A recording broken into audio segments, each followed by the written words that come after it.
The full red moon will soon shine in the sky. The demons will come out of their hiding places, and their howls will be heard in the night, announcing death. My men are afraid and do not wish to go.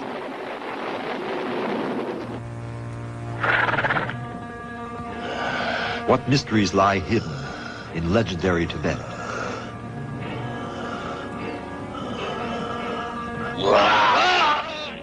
What horrible demons terrorize men who don't think twice about risking their lives?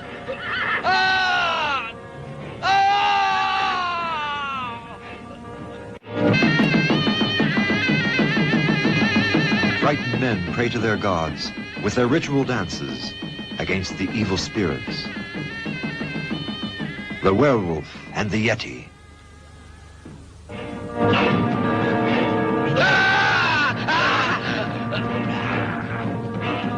Karakoram is a land of ferocious and brutal men whose law is violence and crime.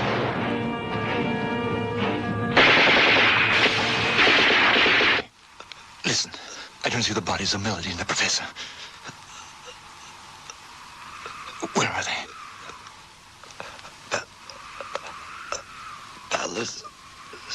Sekhar Khan.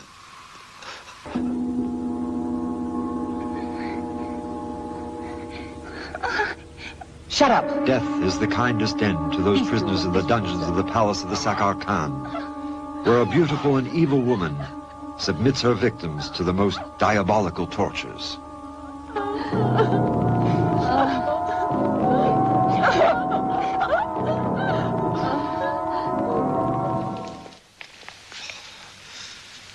We saw the body of the messenger.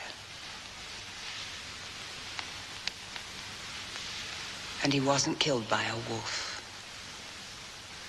It was you.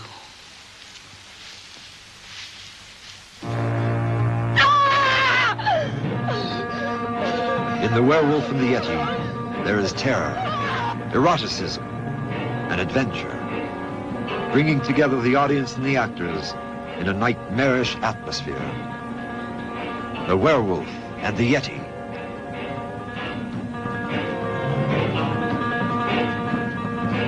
The Yeti, the mythical being of the mountains of Tibet, meets the werewolf in a bestial and diabolical battle. No! Paul Naschy in his most recent creation of The Werewolf, with Grace Mills, Sylvia Solar, and a great supporting cast. Only I know of a remedy for your illness. A remedy? What is it? There exists a magic plant with red flowers on it. When its petals are mixed with the blood of a young girl, they can cure those like you who have been contaminated by the demons of Karakoram. Love.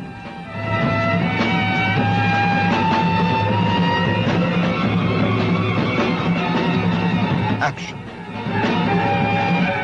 Terror. In The Werewolf and the Yeti. The following is a paid advertisement. Really? A paid advertisement? Wait, the B-Movie Cast got paid? Yes, the following is a paid advertisement.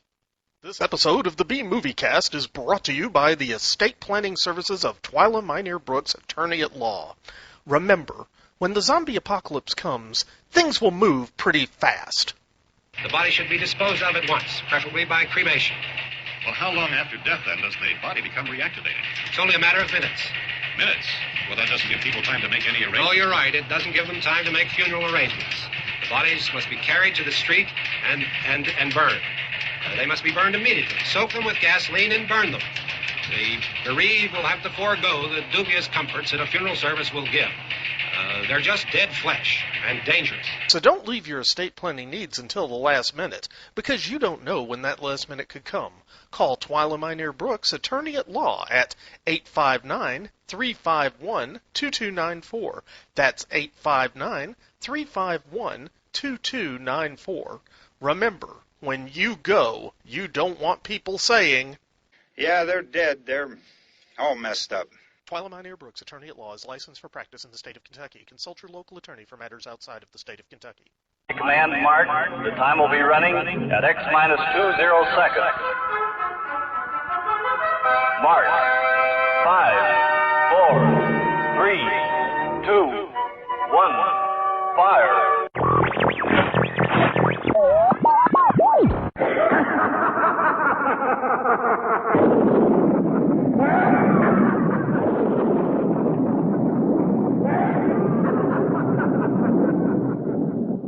Spawned by the continuing decline and fall of society as we know it, and created on the second-floor spare-bedroom studio in the Piedmont of South Carolina. Podcasting on a shoestring budget and changing the world one freak at a time. It's the B-Movie Cast with your host, Vince Rotolo.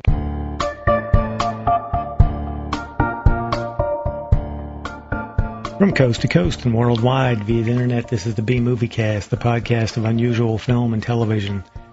Hi, guys, and welcome back to the B-Movie Clubhouse for episode 492 of the B-Movie Cast. Before I go any farther, I want to get our contact information out of the way.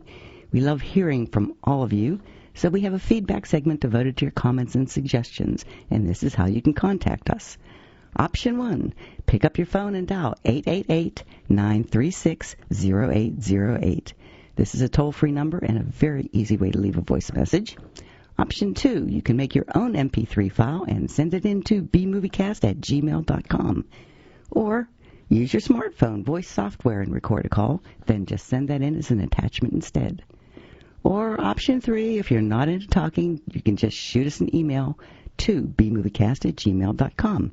Our website is bmoviecast.com, where you can subscribe to the podcast. It's free, and there you can join us on the Facebook B-Moviecast fan page and letterbox.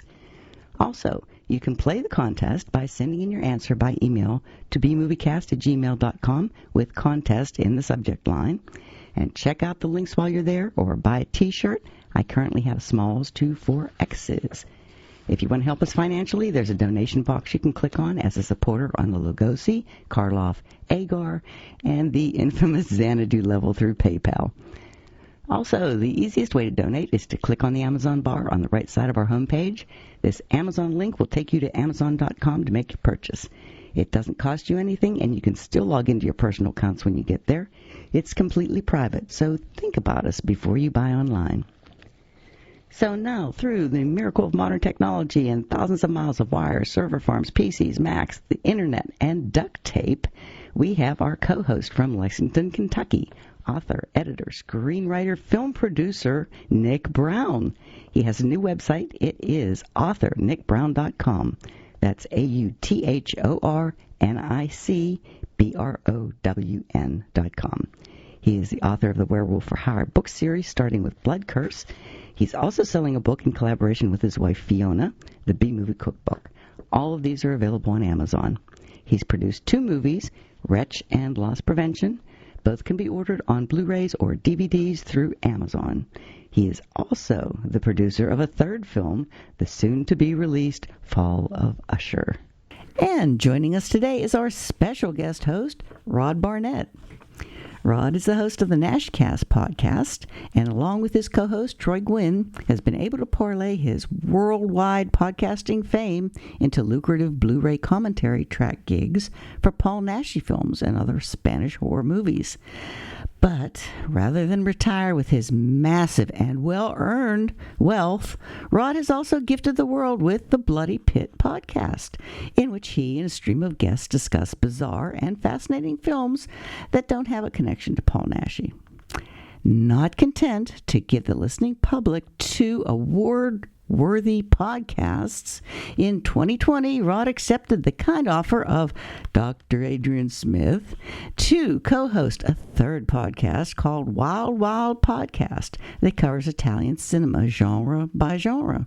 Surely soon Rod will rule the universe of podcasting about obscure European film and be given that which he so richly deserves: a beer.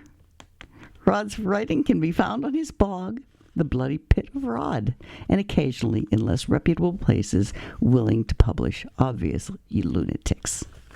This is the second movie of our countdown to B-Movie Cast episode 500. Woohoo! Woohoo!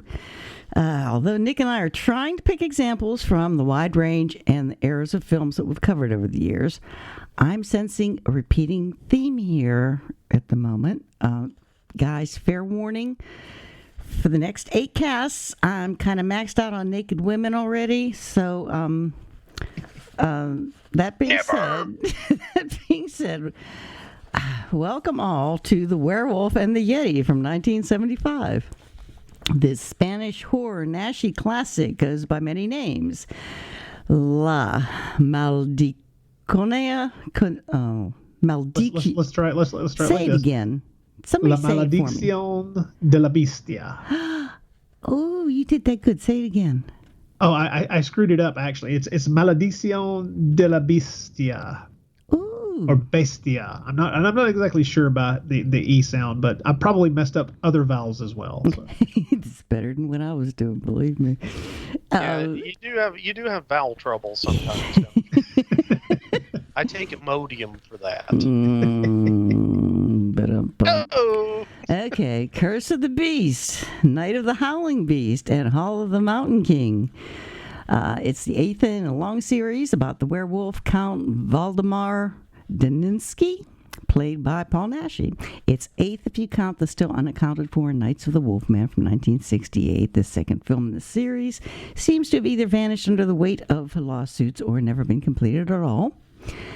This one was directed by Miguel Iglesias, a.k.a. M.I. Bonds. It's a whirlwind story of a Tibetan exhibition plagued by werewolves, witches, yetis, cannibal vampires, Tartars, bandits, Tibetan flowers, and, spoiler alert, werewolf kicking yeti butt. Love wins in the end, but fair warning again, you probably don't want your children in the room while you watch this. It is full of female nudity, some full frontal. It has rape. It has rape and torture, some implied sex acts, an incredibly incredibly awkward threesome, and some thoroughly disgusting characters. That being said, it's fun, it's fast-paced, and it is, as one critic said, utterly daft. It was fun, yeah. I couldn't find it streaming anywhere, so Nick told me where to buy it, so I purchased the Blu-ray set called the Paul Naschy Collection 2. It has The Hunchback of the Morgue, a dragonfly for each corpse, the Devil's Possessed Exorcism, and The Werewolf and the Yeti. According to Pat Kelly, the title isn't searchable on Amazon. And for some dumb reason, the Amazon description of the Paul Naschy collection doesn't list the individual names of the movies on the set. So, typing The Werewolf and the Yeti into the Amazon search bar yields big fat nothing. So just type in the Paul Naschy Collection 2 and you'll find it. And I may put a link to that particular box set on the in the show notes. You probably should, because it is a good box set. And actually, I was talking about the fact that before I watched The Werewolf and the Yeti, I decided to whet my appetite for some Paul Naschy with one of the other films from the box set, and I picked the Exorcismo or the Exorcist movie. And I'm massacring it, I know, but there's an Exorcist movie in there with Paul Naschy playing the priest, and I watched that. And I will say I was pleasantly surprised by just how good it was. Although it did remind me that sometimes some of these Italian films just end really abruptly. And I was just like, a whole lot of Monster Dead movie over stuff. Yeah, they just like, okay, Monster Dead, done. Okay. Well, I guess we'll figure everything else out on our own. We'll leave that to the imagination. That's for the conversation after the movie. Yeah, that's it. Okay, was there green pudding involved or green pea soup? Well, you're thinking of the pea soup, and no, there wasn't any pea soup, although there was a lot of gratuitous scabbing over. Ooh. Might be the best way to put it. I mean, Yeah, this young lady that gets possessed, she really she gets a real bad case of eczema at one point. Oh. I mean, I'm talking real bad. So. And you told me to watch this one, okay? Well, and don't worry, Mary, it's only got half as much nudity as Werewolf and the Yeti. Listen, it's tastefully disgusting. It is. That's a good way to put it, actually. It's tastefully disgusting. And it's interesting to see Naschy playing a priest. Why? You know. Because you're used to seeing him as a monster? Well, I'm used to seeing him, as a monster or something else. And in this, I mean, he's still a heroic character in this, but he's much more chaste, might be the best way to put it, than a normal, threesome with the vampire chicks kind of guy. Just my observation. Oh, okay. Yeah, there's very little naked Naschy in Exorcism. Okay. So, yeah. Okay. Well, that's good to know. Because was he considered a hunk back in his day? Of a type, yes. I mean, if the the muscular chested on the shortish end of the thing with an obvious toupee is your cup of tea, then yeah, Well, I'd probably have to say no on that one, but No. He was generally considered to be a very good looking, especially as a young man. He was very much pleasing to a certain subset of the female gender. Yes. Okay. Because I'm not getting that from him in this movie, which kind of makes me cringe at the threesome kind of thing, But well, understand that Paul Naschy in his horror films is the man writing the script, and he likes to make sure that his star is taken care of. So. Mm-hmm. And of course, him being the star. That explains a lot. And it is contest time. Woohoo! Woohoo! And the answer was Jungle Goddess from 1948. Ooh, when the answer is Jungle Goddess, the question must be really interesting. I know. I'm sure you've seen that one, right? Yes, but I'll be honest, the title is so generic that I don't remember it specifically. That's the one where the white chick with blonde hair is lost in the woods, and the other guys try to find her because there's a reward. Okay. Blonde hair, yeah. Okay. Yeah, Okay. Typical Jungle Goddess stuff. So who are our winners? Okay. Our winners will be announced as soon as I pick them. Well, you got to do that, Mary. I thought you were just rolling on. Come on now, lady. Okay. Shake them balls. Our first movie today is donated by Patrick Kelly. It's a DVD called Oblivion. According to Patrick, this 2013 post-apocalyptic story stars Tom Cruise, Morgan Freeman, and Melissa Leo. A lost war with extraterrestrials has forced mankind to relocate to Titian, a moon of Saturn. Tom Cruise is a tech assigned to return to Earth to serve as drones used to fight the remaining aliens. Needless to say, things do not go smoothly for Mr. Cruise. I think that's on HBO right now. Actually, it is. That's what I thought. Yeah. Oh, well. And like many of his sci-fi movies, it's not bad if you can put up with Tom Cruise. Yes. Yeah, I don't have a problem with Tom Cruise. I mean, I'm sure if I met him after about 5 minutes, I'd want to punch him. But on screen, I find him quite personable. Well, that's the thing. Some of his movies I do. Like, I really like Live, Die, Repeat, which is, what is the other name for it? Tomorrow.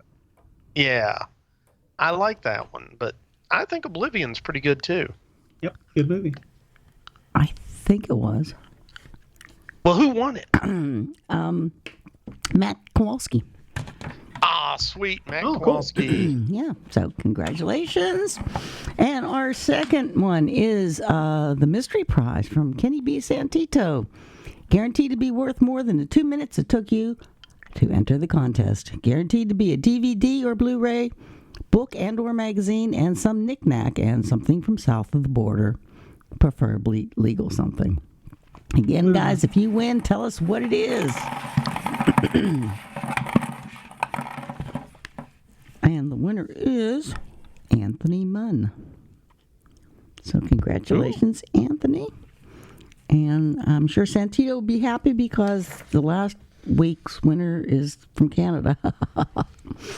Yeah, I know, right? I know. And by the way, for Paul, when you're listening, thank you for sending me the correct address. Yes. Mary. I'm sorry. That's the last one I had. People don't send me their new addresses. I don't know. I know. I'm just picking on. Are you going to I'm going to give away something because, okay, what has occurred in my home, ladies and gentlemen, for the listeners who don't know, is that I moved house recently. And part of moving house is having to move all of your crap. And as you move all of your crap, you become distinctly aware of some of the crap you really don't need anymore. And that means you were moving incorrectly, sir. What? All of that stuff is important, and you must hang on to it forever. Mm-hmm. Well, okay, here's the thing. When you realize that you've got 5 different DVD versions of the movie Halloween. Oh. And then you have the Blu-ray definitive collection. It's time to shed some of those. Yes. Maybe one. So, and specifically, I actually discovered how many copies of The Road Warrior I seem to own. Wow.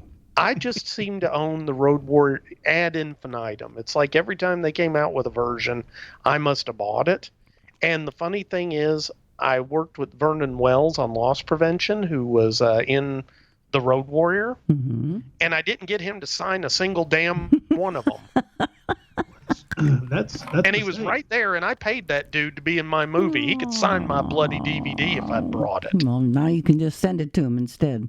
Yeah, well, never occurred to me to. Then I have to pay postage. Oh, okay. Didn't say it was worth that much, but anyway, carrying on. I'm gonna give away a random movie. Okay. Or possibly, you know what? No, I'm not gonna give away a movie.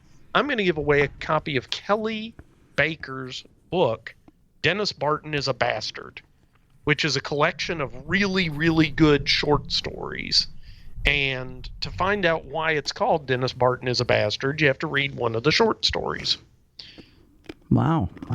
Okay. Hey, it's a good book, Mary. Trust me. Okay. I trust you. No, you don't, but carry on. I've learned better than to trust you. But okay, and the winner is Blake McCurdy. Blake McCurdy. He's new. Well, that's awesome, Blake. Wow. I hope you enjoy the book. I will get that out to you shortly. As soon as I get his address, because I don't have that one. Well, yeah, and get the right address. Okay. Okay. Well, none of that. Hey, any other prizes? Well, I was going to give away. Walk back to the microphone. I'm sorry. I had to go get it. I couldn't remember the name of it. I was going to give away a copy of The Giant Spider by Christopher Mim. Oh, a Mimverse movie. Yes, that's awesome. Okay, so. Good stuff. Because I think I have 2 of them. I don't know how I did that one, but you know how that is. And the winner of that is Don Falcos. So all right. Congratulations, Don. And for real. Mimverse movie. Welcome to the Mimverse. Yay. That sounds way more sinister than it is. I know. That sounded vaguely threatening. That's weird. I know, and he's a nice guy. Such a nice guy. Okay. Are we ready now? Always ready. I was born ready. Did we lose Nick again? No, I'm right here. Do you hear me? Yes, now I do. Okay. Okay. Yes, we're ready to go, Mary. I'm awaiting the beginning of us talking about the Yeti and the werewolf, or the werewolf and the Yeti, or the furry dude in the Alps, or whatever it's called. I am waiting with bated breath. Are there any good photos of what the Yeti costume actually looked like? Now that's a fine question. I don't know of any, but like behind the scenes photographs of the makeup itself. Okay. What I usually see are still images taken from pretty decent high res versions of the movie. So I'm not aware of any. They may exist. I'll be honest. I haven't. I didn't think to go looking. There may be some. I don't know. Okay. Actually, Mary, if I remember, there were not a lot of special features on the Blu-ray that this movie came in that box set. Right. But the one special feature it had was a stills gallery. Mm-hmm. And I want to say there was a picture of the werewolf or the Yeti in that. Really?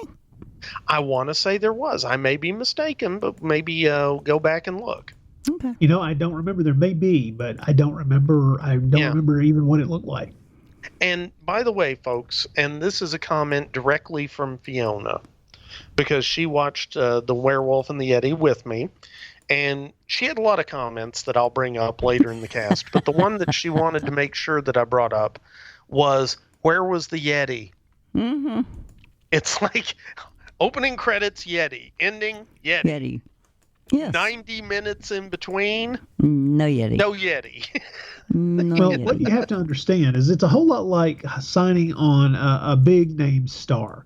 You really only have the Yeti for a few days because he's expensive as hell. And so what you do is you give the audience a little thrill right at the top of the film. You let them see that you do have the star, you do have the Yeti, and then you distract them with all the craziness that the rest of the film has in the center of it, before you slam them with the Yeti showing up at the end, and you go, oh yeah, that's right, there's a Yeti in this damn thing. And that's the way you do it, because hiring a Yeti is expensive. Those suckers, they get a lot of cash. It is. Well, and they have to spend it on those shoes, because they have those big feet, and it's rough. Well, they must have gotten let's be honest. Because if you've ever thought about it, you'll realize this has to be true. And I've seen the expense account, and pedicures for Yetis are awful. I can believe that too. I mean, you have to use a grinder on those toenails. It's rough. Oh yeah, and the plucking of the hairs between each toe, it's awful. Oh, ugh. And they get that the ice builds up in there, and it's awful. I'm gonna throw up. But soon. Okay. So real quick, Fiona sent me an article from Atlas Obscura. And I don't know if you guys are familiar with Atlas Obscura, the website, but basically they do unusual stories from all over the world. And just coincidentally, on February 15th, of this year, they posted an article when Edmund Hillary went in search of the Yeti. Did he really? Because in 1961, they did an expedition into the Himalayas looking for the Yeti. Hillary did, huh? Yes, Sir Edmund Hillary, and he was accompanied by a Time Life photographer. Wait, what year was that? 1961. Wow. Yeah, and it's a very fascinating article. And my favorite part is there's a picture of Edmund Hillary at the briefing in 1960 when he's preparing for his trip, and he's in Kathmandu, and he's there talking to the press and I guess some other folks, and he's got this artist rendering of the Yeti, and he's just standing there holding it up and pointing at it, and I'm just imagining, wow, this dude was so rich that he could just go mountaineering to look for Yetis. That's the equivalent of rich people doing hunting for Bigfoot on the weekend with a cooler of beers. Well, it's either that or he just wanted to get the hell out of the house. Well, and that's possible too. I mean, I hear Mrs. Edmund Hillary was rough. So, he's like, baby, I got to go for 6 weeks. I'm going to go look for a Yeti in the Himalayas. Shit, bring me back something. That house he lived in so big, he wouldn't even have to see her if he didn't want to. Yeah, but she'd want to see him, wouldn't she? It's like I'm in a Monty Python sketch. I know. So anyway, I will post a link to that in the show notes also, by the way, folks, because it is a fascinating article. And what I really find most fascinating about it is the fact that legitimately, whether you believe in Yeti, Bigfoot, whatever or not, back in the 1960s, they believed in the Yeti enough that they were willing to mount a well-financed, large-scale Himalayan mountain expedition to look for a Yeti. And I think that's pretty daggone cool. I think it's cool that they actually found people that would back him for it. Oh, okay, Mary, Sir Edmund Hillary, dude was loaded. He didn't need somebody else to back him for it. He was loaded. Yeah, okay. What? Okay. Well, see, a lot of those people that have like those big giant mansions and all that family wealth that goes back through the generations don't really have a lot of money. They just have the land holding and they're worth a lot if they ever got rid of everything, but money-wise, they don't have a lot of fluid maybe cash. He sold a cow and financed his trip to Kathmandu. I don't know, Mary, but the cow that gave the Golden Yeti expedition. Yeah. Oh, Mary, I just can't believe you. Of all the tiny little facts for you to just ball up contra. No, Nick, I'm sorry. Sir Edmund Hillary had no money. What? No, I'm just saying. I'm sure he had people that backed him that wanted to be in on it. To get the glory and the fame afterwards. I'm just appalled that he didn't find the damn thing. I know. Well, who says he didn't? Maybe he found it and he just didn't want to expose it to the world because he knew that people like Mary would just want to sell it to make money on it to pay for their English estates. I just want to know what color it is. Oh, well.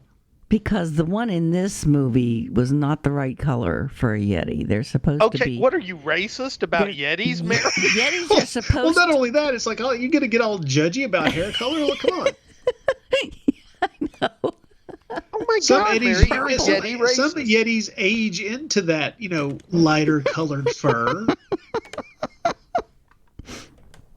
Oh, okay. Oh my God. Elder Yetis. Elder Yetis. So this was like a baby Yeti, junior Yeti. Okay. Oh, kind of like the Lipizzaner stallions end up turning white later on. Yeah. They're dark and then they turn white. So is that what happens with Yetis? Well, obviously. Okay. Jeez. Well, and I guess this must have been Mary, was a baby Yeti in this movie then. Well, that actually explains one of the other titles that I never understood. What was? The title High School Yetis in Trouble. Well, that's an alternate cut. Actually, I'm sorry, it was Catholic High School Yetis in Trouble. Yeah, that was only shown in Yugoslavia. Yeah, no, it was, in Bratislava, because Bratislava always gets the good stuff. Yeah, okay. That makes sense. I would have assumed it was just shown under that title in Latveria, but hey, what the hell? Well, What were we talking about? The werewolf and the Yeti. Okay. La maldición de la bestia. Well, now here's the thing. I try real hard to refer to this movie as The Werewolf and the Yeti, but to be honest, this was the first Paul Naschy film I ever saw. Really? Oh yeah. And I saw it on the old VHS tape that was released back in the 80s. There was a mom and pop video store that had it, and I rented it. And I'd read about Paul Naschy, and I'd never seen one. So this seemed like the perfect one to rent. And boy, did it turn out to be that, because it's R-rated, yes. violent, sexy werewolf versus Yeti thing with a whole lot of extra things in there to make you forget that the Yeti's not been seen for about an hour and a half. And then the joy of it is, because of that videotape, I will always think of this movie under the title it had, which is Night of the Howling Beast. And I really love that title. Okay. That was a U.S. one, huh? Yeah. Didn't Canada get the one about the Mountain King? I can't remember what countries got that title, but whatever you might have thought about a movie with that title, it had no hobbits. And so I doubt that anybody was pleased. Wasn't there a song, The Hall Mountain King? Was yeah. Okay, that goes through my brain when I see that title. Well, that seems like something that Rankin Bass would have had in one of their Lord of the Rings cartoon movies from the late 70s, early 80s. That's true. That's very true. Well, In the Hall of the Mountain King is a musical piece. It's got some nice. It's an orchestral composition from the late 1800s, and yeah. If we were to play it, you'd recognize it. But at the same time, it's like that's what I mean.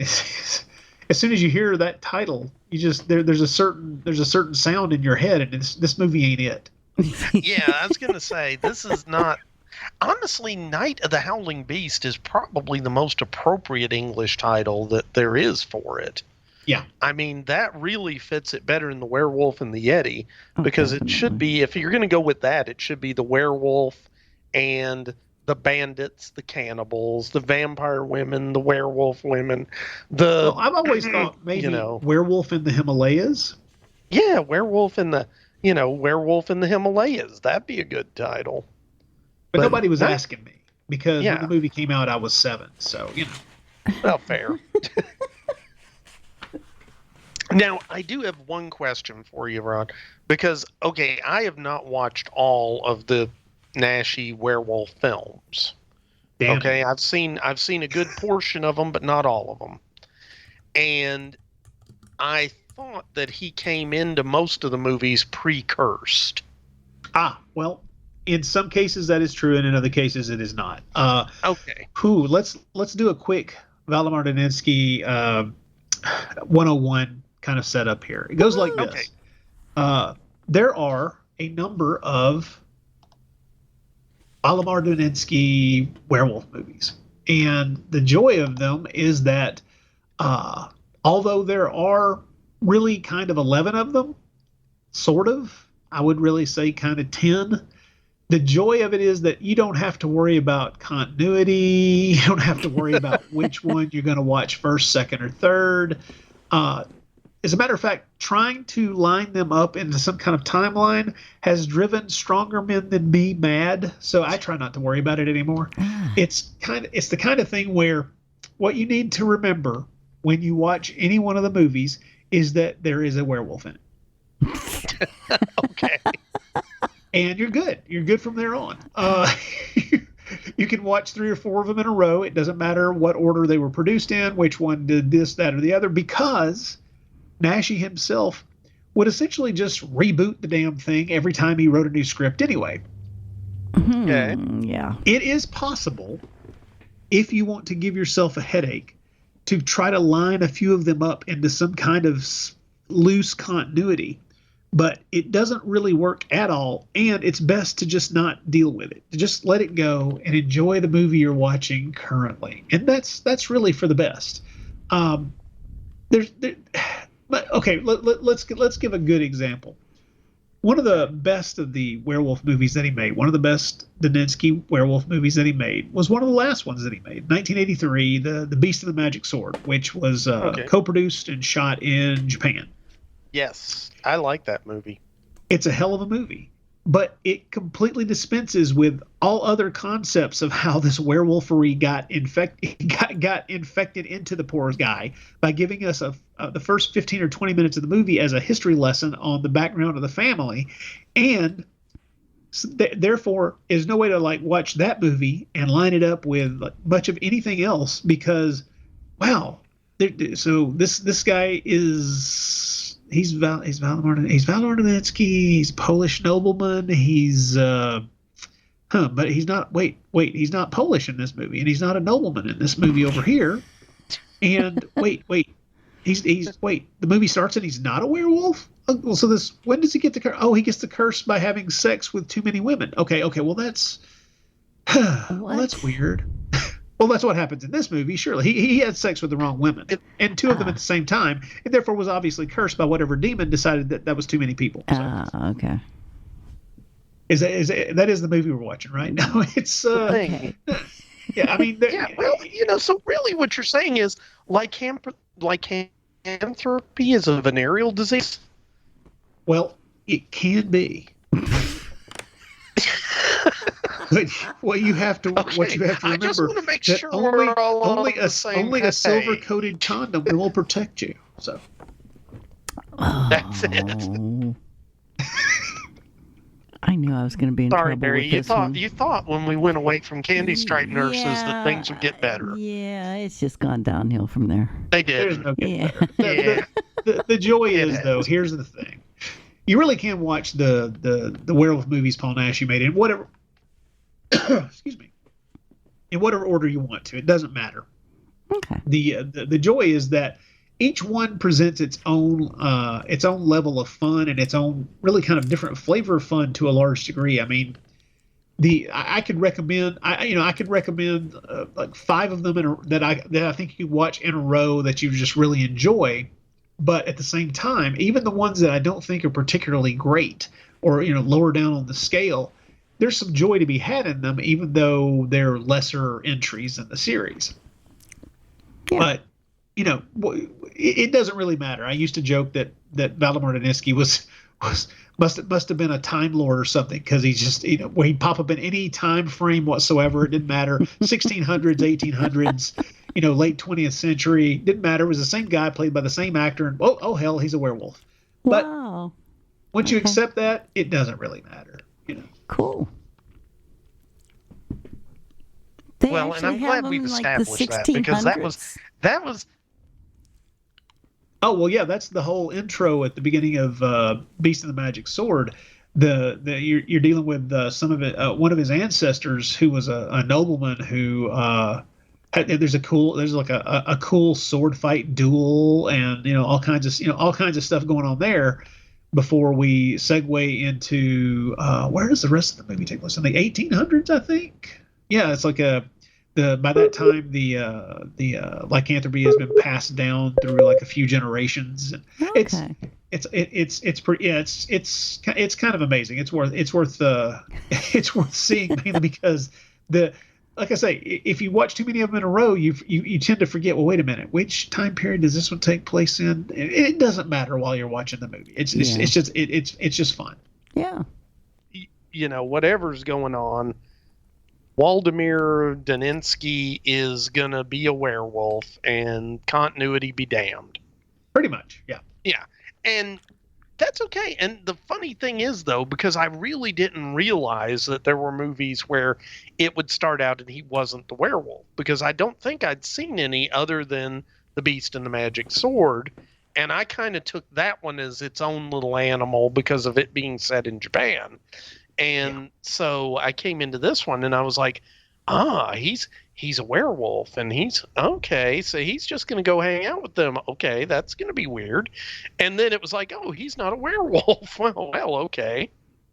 And that's yet. Let me rephrase that. He's not a werewolf yet, because he hadn't caught his werewolfy venereal disease yet. But that happens. So, good on him. Well, the thing is, it's like the very first of his werewolf movies, Mark of the Werewolf. Here it was known as Frankenstein's Bloody Terror. He, the first half of the movie is kind of him becoming a werewolf, and then the last half is kind of him dealing with it and trying to stop himself from turning into this beast. Wait, what does Frankenstein have to do with it? I'm sorry, what? What does Frankenstein have to do with it? Not a damn thing. The reason that the movie was released in the States under the title Frankenstein's Bloody Terror is because the producer who brought it over here to the United States had promised theaters that he had a Frankenstein movie.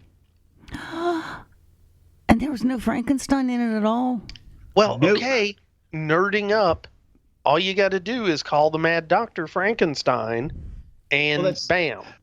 Well, see, there's a problem there, because what that first movie has is a werewolf and 2 vampires, but it ain't got no Frankenstein monster, and it ain't got no mad scientist. There is a mad scientist, but it's a vampire. So why in the hell would you call him Frankenstein? So it's okay. That's confusing. So that really is just meeting a contractual obligation. Wow. Yep. Okay. Oh, I think I want to see that. The next one that came out, actually, it starts off. It was Assignment Terror, which is there's the failed Knights of the Werewolf that never really got finished, to be blunt, And then there's the next one that came out with the character, which is called Assignment Terror, where Valimir Donitsky is really kind of a secondary character. He barely has any dialogue, and he starts off the movie as a werewolf. So you could almost see that one as a direct sequel to Mark of the Werewolf, the very first one. Yeah. But that one would kind of work. It's like, oh, there's continuity, and then the next movie comes along and just slaps you right in the face and goes, continuity, we ain't got none of that crap around here. Take that. Yeah, that would be Fury of the Wolfman, which Fury of the Wolfman is also the werewolf movie that Naschy made that he regretted to the end of his days because it makes zero sense and the director was a drunk. So it just to the point where they honestly they cut in scenes from the first werewolf movie he made into Fury of the Wolfman just to get some action going. It's pretty noticeable. Wow. Oh wow. See, now you've made me want to watch Fury of the Wolfman more than anything else in the world. So honestly, it is worth watching because the number of bizarre things that are in Fury of the Wolfman will make it watchable, but you will spend so much of your time going, what? Huh? Well, I did that with this one, but it was fun. No. This is a different level. Oh. I was going to say, Mary, this movie, I'm not going to complain about the way the pacing of the movie and such. Oh, no, I mean, it was very linear, and the months really fly by. I will say that those 30-day periods just roll. Yeah. But how many full moons in a week? I don't know. Yeah. Well, at least they sort of implied that time passed. I've seen some movies, like I watched, there's a 90s, the Werewolf. I think it was a 90s movie called Werewolf that they did on Mystery Science Theater. And that movie, I think it's a full moon for like 7 or 8 nights in a row. And I got to say, if that's the case, the world's got bigger problems than a werewolf. Yes, indeed. The Earth has stopped spinning around the sun. Something has gone horribly wrong. Yeah. Oh, no. So when did he do the Werewolf versus the Vampire Woman? That one was in 1970. And that was the one that made him into a giant international star because that was a hit everywhere. Oh. The real title would be essentially Walpurgis Night, but it is better known under the Werewolf versus the Vampire Woman. Oh, okay. And it's got a lot of different titles it's known under. Werewolf Shadow, Night of the Vampires. I mean, there's a lot of really strange titles that one's known under, but generally, because it got released on DVD over here as Werewolf Shadow, I'm seeing that title kind of take over a little bit in fandom. But really, Werewolf versus the Vampire Woman is the title that I immediately think of because it reminds you immediately which film it is. Because that one's got all those female vampires in it. Well, that's it. They should just stick to very straightforward names: Werewolf versus the Vampire Woman, Werewolf versus the Yeti. Well, especially the one they made right after that is Dr. Jekyll and the Wolfman. I mean, it's straightforward, right? And Dr. Jekyll and the Wolfman, that's the one that I saw after I saw Frankenstein and the Wolfman, or whatever that first one was. And so that kind of had me thinking that's the continuity thing. Because if I remember right, he started out as a werewolf and then got cured of being a werewolf by being made into Dr. Jekyll. Dr. Jekyll. Yeah. Oh, no. Well, into Mr. Hyde. Or Mr. Hyde, excuse me, Mr. Hyde. Yeah. So yes, the way to cure lycanthropy is to inject him with the Hyde formula, which is all well and good, except that then you have Mr. Hyde, which is not a pleasant thing to have either. So psychotic or werewolf? Well, they were both pretty bad. Let's put it that way. Oof. But it does sport a whole lot of really awesome stuff in it, and the werewolf in a discotheque is a scene for the ages. The werewolf in the discotheque is awesome, and if I remember right, that's also the werewolf in the elevator. Oh yes, yes. Yeah, I love the werewolf in the elevator scene because I'm watching that and I'm like, man, this is rough. That nurse had a really bad day. Yeah. Okay, now I want to see all these. Well, then the one after that was it was really called The Return of Walpurgis, but it's better known as Curse of the Devil. And it once again, I mean, it backs up to an earlier time period and kind of reboots everything once again. He starts out not being a werewolf, and it tells a completely different story and a different origin story for, you know, a Daninsky turning into a werewolf. And then the one after that was a couple of years later, which is this movie, not a Howling Beast or Werewolf and the Yeti. So. Oh, okay. Did they all have a bunch of nude women and a lot of graphic violence in them? Only the versions that got that went to everywhere in the world except Spain, because this was also the period of time under General Franco where the versions that were shown in Spain, they couldn't have nudity, and the violence had to be the violence they were okay with. But the nudity had to be, they had to shoot each scene that had nudity with nudity and without. And so the version that got released in Spain did not, had the women kind of in gauzy stuff that, you know, if you really paused it just right, you could still see their naughty bits. But, you know. Wow. Not that I would ever do that. Yeah. Never. Of course not. Man. Well, actually, you probably wouldn't, because you can just watch the international version. Did they film them in Spain? For the most part, yeah. Oh, yeah. He shot a number of movies in other countries as well, sometimes in Germany, depending on the financing, but mostly in Spain, yeah. Now, where did they film this one? Spain. Okay, so that's... They did not go anywhere special. Yeah. Because I thought that was one thing that I did kind of notice as they were in the Himalayas, that the Himalayas didn't look very Himalayan most of the time. Nope. They look like, well, you know, they do look, it does occasionally, depending on which scene you're talking about, it does look snowy and cold. Yeah. Yeah, it looked snowy and cold, but it had way too many trees for way up in the Himalayan, in the peaks of the Himalayas. I was like, man, there are a lot of trees up there. way too many. That is true. Yeah, you know, that's a lot of trees there. But hey, you know, I don't know. But I didn't know they had mountains that high in Spain. Oh yeah. Yeah, they got plenty of mountains and decently high ones. But you know, you can also you put the camera really low and you shoot up, and it makes them look taller. Okay. Well, and you just filmed those scenes in the right time of year. But yeah, the whole movie was shot in different areas of Spain. Around Catalonia, yeah. Oh, okay. Now, and that and it was fun, and like I said, you know, there were a lot of the same cast members as were in Exorcismo or however you say it, the devil possessed woman movie that was also in the box set, which is the other one of those 4 that I watched so far. Well, most obvious one is the actress who on screen is presented as Grace Mills, but of course that's a much like Paul Naschy, that's not a real name. That's the stage name of Mercedes Molina, who was an actress who was in both of those movies. She did not have as long a career as I wish she had.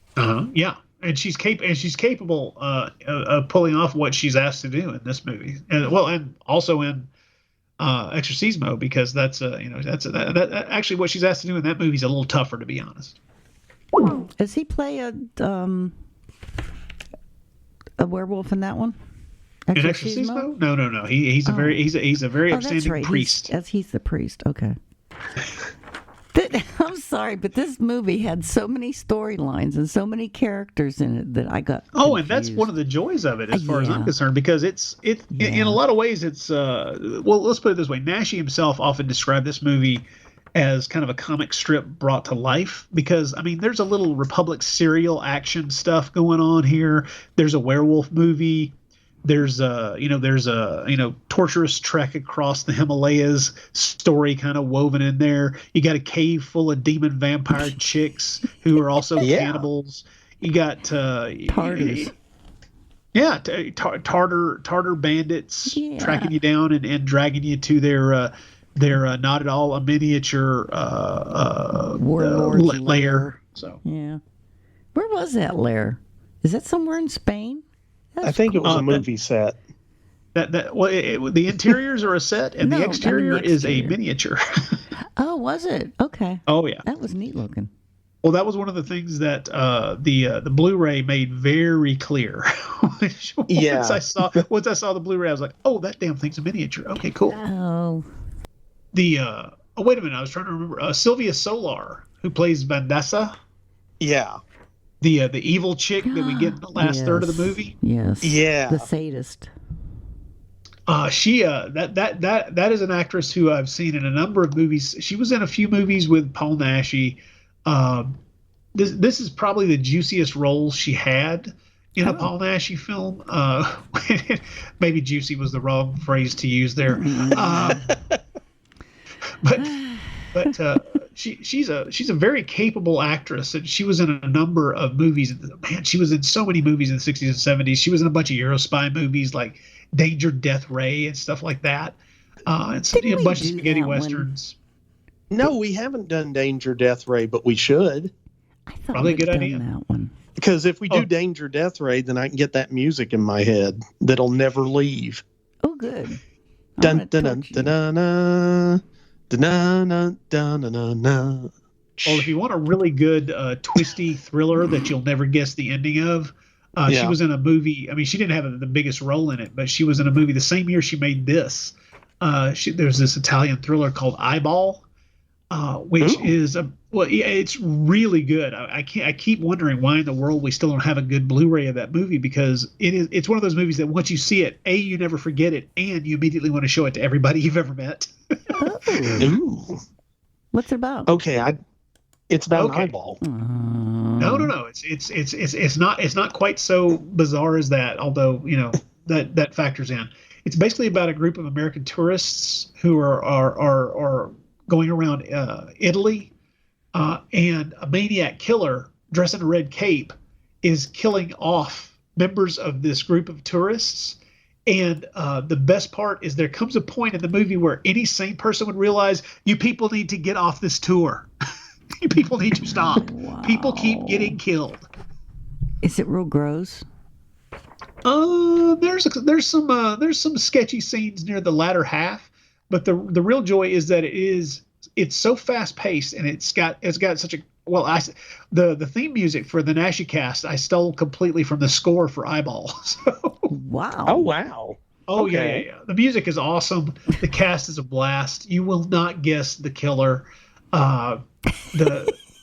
Literally, if you guess the killer, if it's the first time you've ever seen the movie and you guess the killer, I will pay you $50. It's insane. Wow. Okay, I need to copy that movie. Really? Yeah, that's just it. Like I say, there's not I don't know that there's been even a good DVD release of it, and like I said, I don't know why. It's kind of an amazing film. It's directed by Umberto Lenzi, and he was one of the writers on it. John Richardson's in it, so at least there's a face that you would know. But once you've watched several Spanish horror films from the period, you'll recognize a lot of other faces in the movie as well. But yeah, Eyeball's a good one. I keep hoping that if I just keep talking about that movie, somebody somewhere will release it on Blu-ray. Shout Factory, are you listening? Come on, guys. Get on the stick. Richardson did move down there for a while. To Spain and Italy. Yeah. Ooh. Well, he did a bunch of movies there, I thought. Yeah. Well, obviously he did at least one. At least this one, yeah. Yeah, he did Eyeball. What? I just... that Brunel movie, Andalusian Dog, where they slice the eyeball. Oh, yeah. That's stuck in my brain, so every time I think of eyeballs, I think, ooh, of that. And... Oh, well, there's no eyeball slicing. There's just there's a character who turns out is missing an eyeball, so. Oh, okay. Oh, good.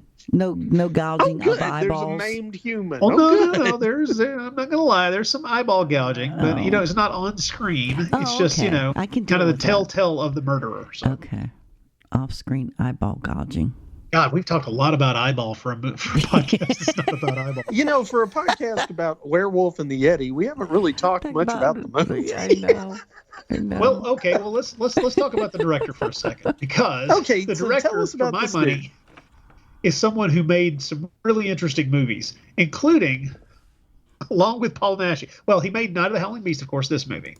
But he also made back-to-back Kilma, Queen of the Jungle, which stars Paul Naschy as well as kind of a great white hunter out in the middle of nowhere, a.k.a. a place that can be made to look like a jungle in Spain. Is that the one you like? And Kilma, Queen of the Amazons. Now, you might think, aha, those are the same movie, and you would be wrong. Of course we would.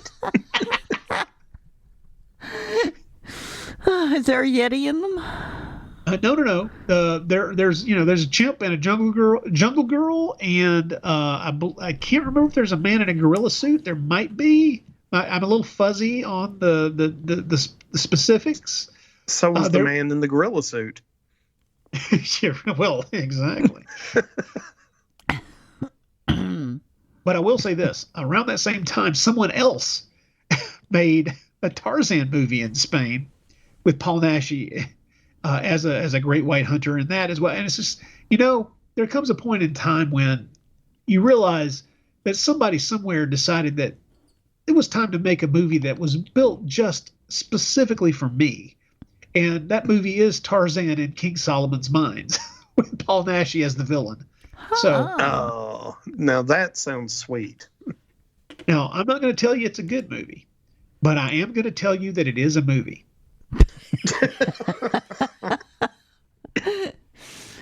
A ringing endorsement from Rod, folks. But okay, I'll add this. The female lead is played by Nadiuski, who, if you do not know who she is, if you have seen Conan the Barbarian, she was Conan's mother. Ah, okay. Yeah. Thulsa Doom takes her head off near the beginning of that movie. Yeah. That's when I was like, oh man. That girl is, he's not nice. She had a long career. She was a Spanish actress. Oh, well, actually, wait a minute. I think she was born in Germany, but all the movies I associate her with were made in Spain. And she was in some really great movies, including the Paul Naschy movie, The People Who Own the Dark, which is a fantastic film.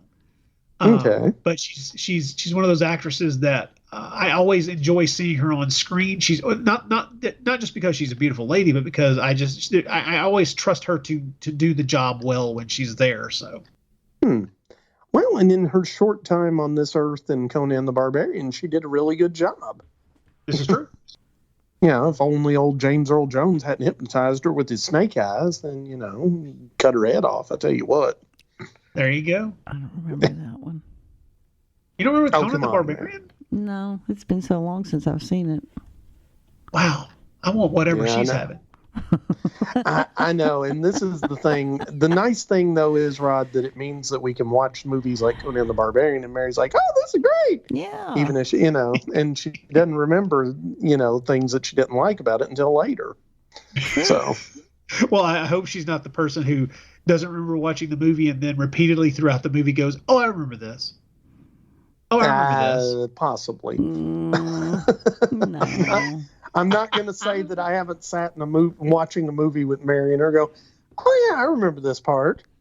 Oh, yeah, I remember that part. I don't remember watching a movie with you that I had seen before.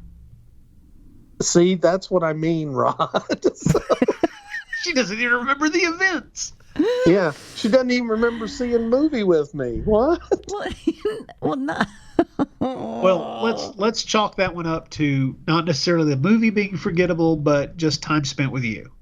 Thank you. Okay, we will accept that burn gracefully.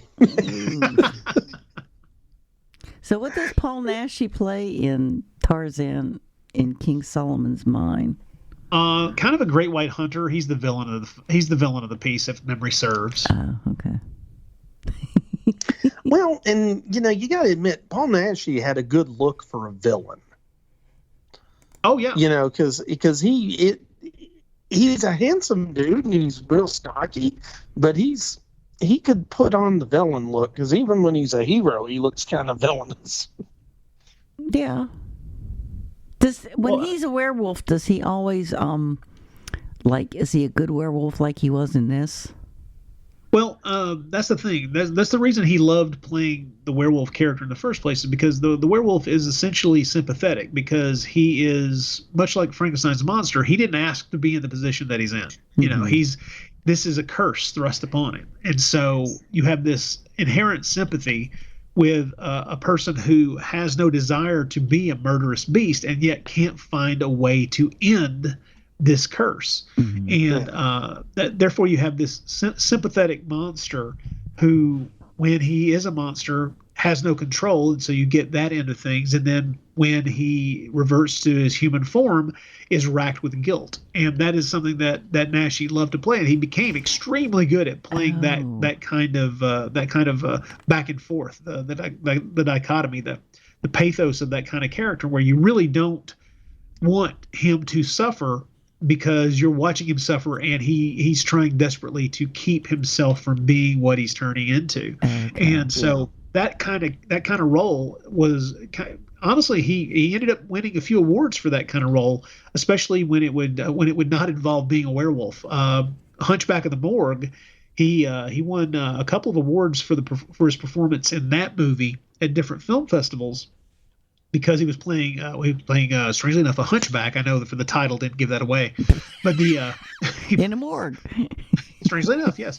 But he was very good at eliciting sympathy from an audience, simply by virtue of the way he would construct the circumstances of the character. And it's something he got. He started out pretty good at it, and then over the years got better and better at it.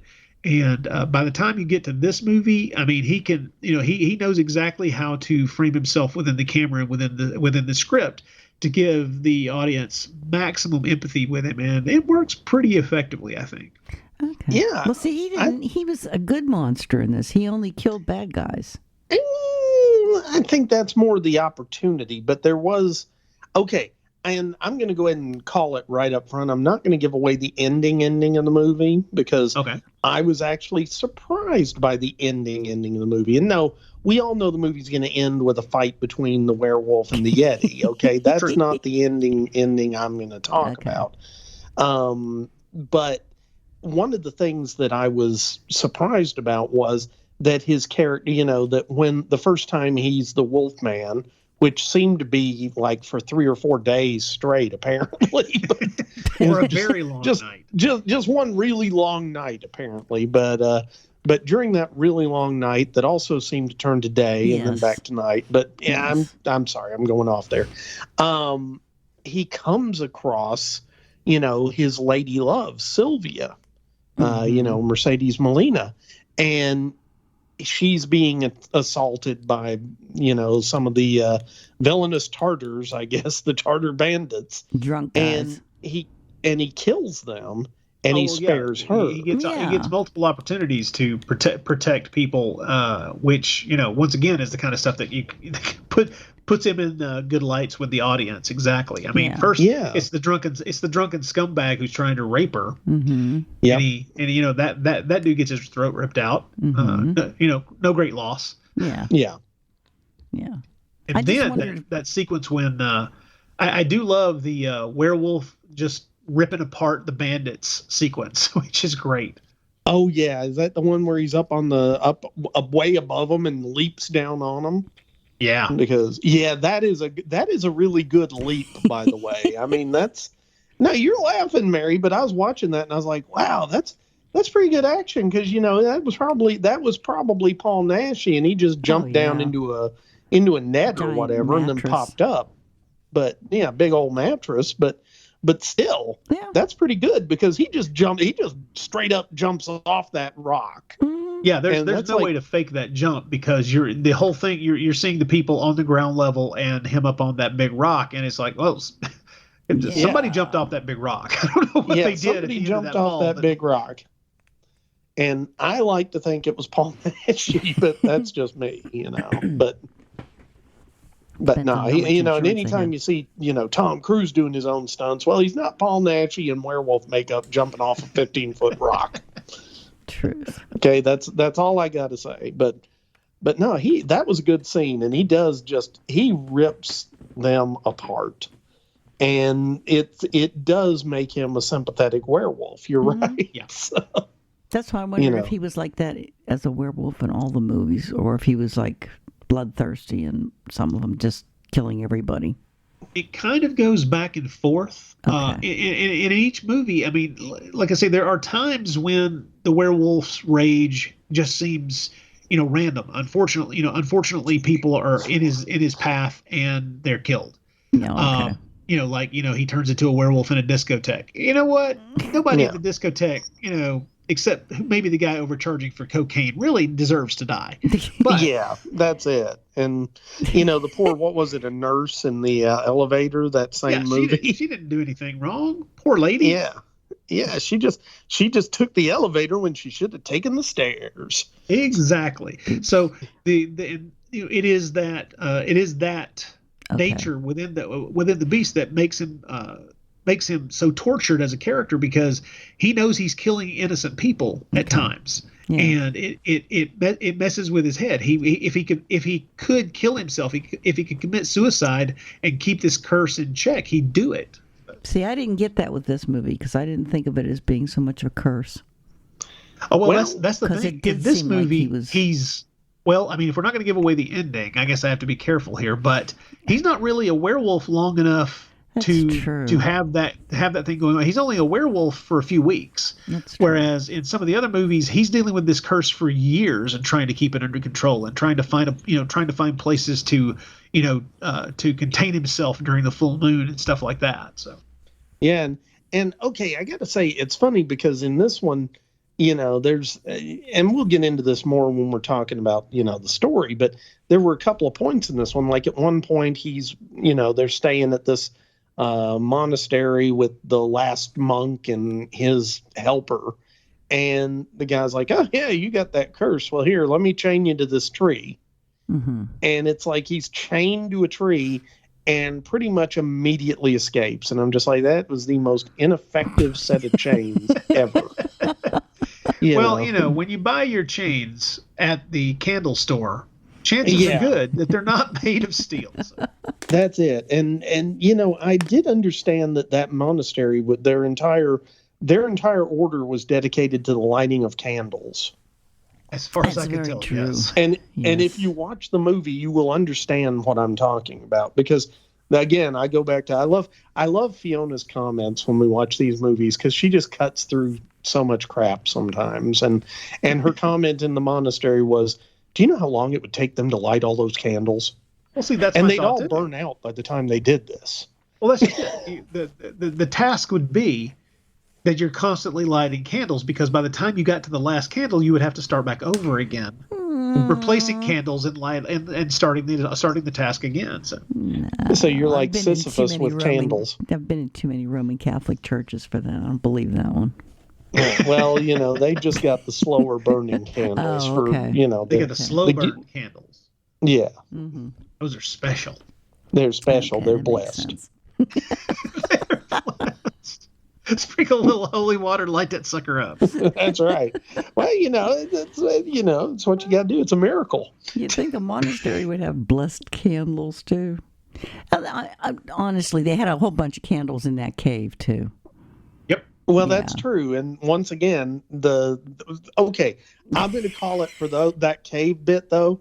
Those two chicks didn't have anything else to do. They were just sitting there waiting around for dudes to come wandering in so they could eat them. Yeah.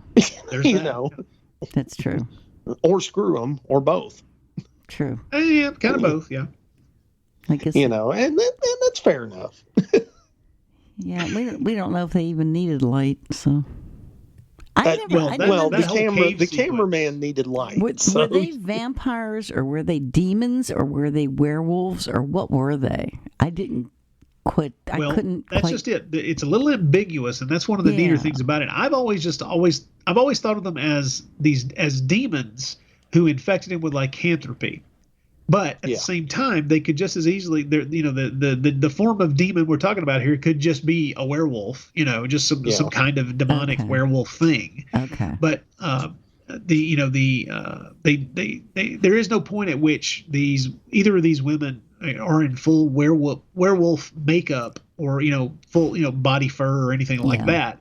So I have a hard time thinking of them as werewolves, but you do pick up the damnedest STDs. So yeah, I was going to say they really they gave him the gift that keeps on giving. I mean, it makes herpes look bad. It's like, wow. Give me a separating sore way more than this. Yeah, well, I don't know. I think I'm leaning on lycanthropy for that at the end of the day. But that's just me. But it's tomato time, man. Okay. Yeah, it is. So okay. So real quick, are there any other vampires though? They were definitely meat eaters. I didn't see them sucking blood. So. I never saw them with the fangs and sucking blood, so I couldn't understand why everybody keeps calling them vampires.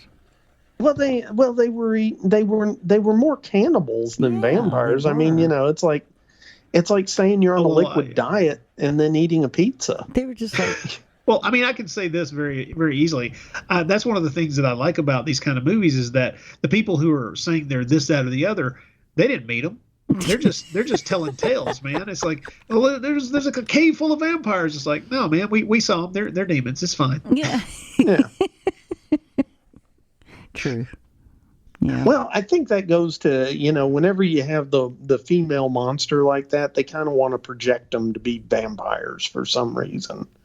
I think it's kind of like a sexier monster if you're going to have monsters. Well, that's it. And, they were, I would put them more along the lines of being a succubus, honestly, than anything else. Because what they want to do, they wanted to bone him, eat him, and then move on. Bone him, kill him, and eat him. That's sort of succubus territory to me. But okay, I never think of them as being cannibals, but Yeah, well, that's why I lean toward the demon thing. Yeah. Yeah. Well, and technically, if you're a demon, is it really cannibalism if you're eating a human? Oh, fair point. Huh. That's like the old thing about zombies aren't cannibals because they don't eat each other. They eat humans.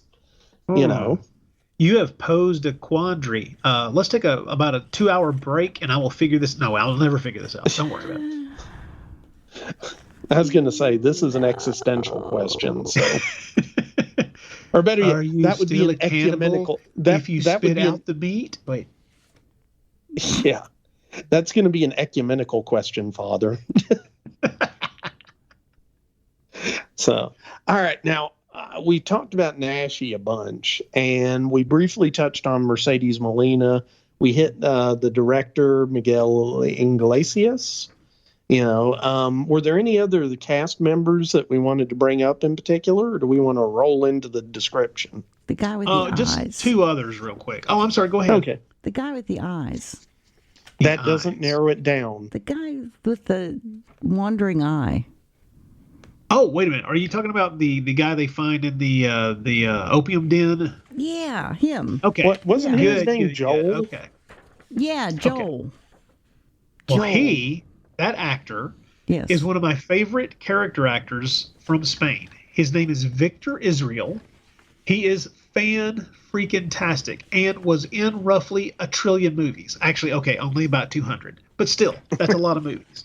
That is a lot of films. He was in everything under the sun, usually in little small roles. And every time I see him pop up in this, I'm like, oh, yeah, cool, Victor Israel. And I forget, oh, yeah, he has 2 scenes and then he's gone.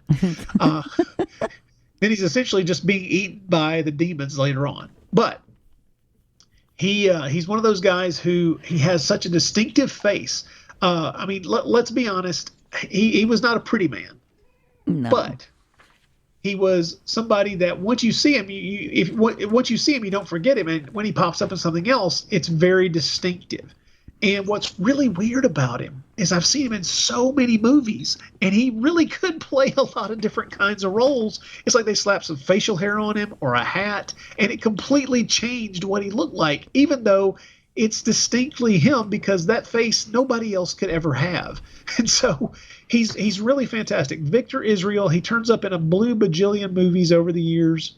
And he's just, once again, he's just one of those actors who just puts a smile on my face immediately. I love watching Victor Israel, whether he's playing an ill-fated assassin in a spaghetti western or some poor sucker who's trying to commit a crime and fails miserably and gets shot by the cops. I love him. Was he really cross-eyed, or was that something he was doing for the movie? I don't know. I really don't know I don't know if he had some kind of physical ailment, but that look, I don't know if he had some kind of. I mean, he had the eyes are huge. Let's be honest; they're inescapable. Yeah. What you've seen, like I say, it's what you see him. I don't know, but I don't know. He's such a snaggletooth guy. Yeah, his teeth are all yucky. He's creepy looking. What was the description of him? Short and dumpy with a plain, round, pudgy face, thinning hair, snaggle teeth. Oof. Yeah. Yeah, exactly. Okay. He's done a lot of movies. Yep. Wow. Yep, he's one snaggletooth movie-making man.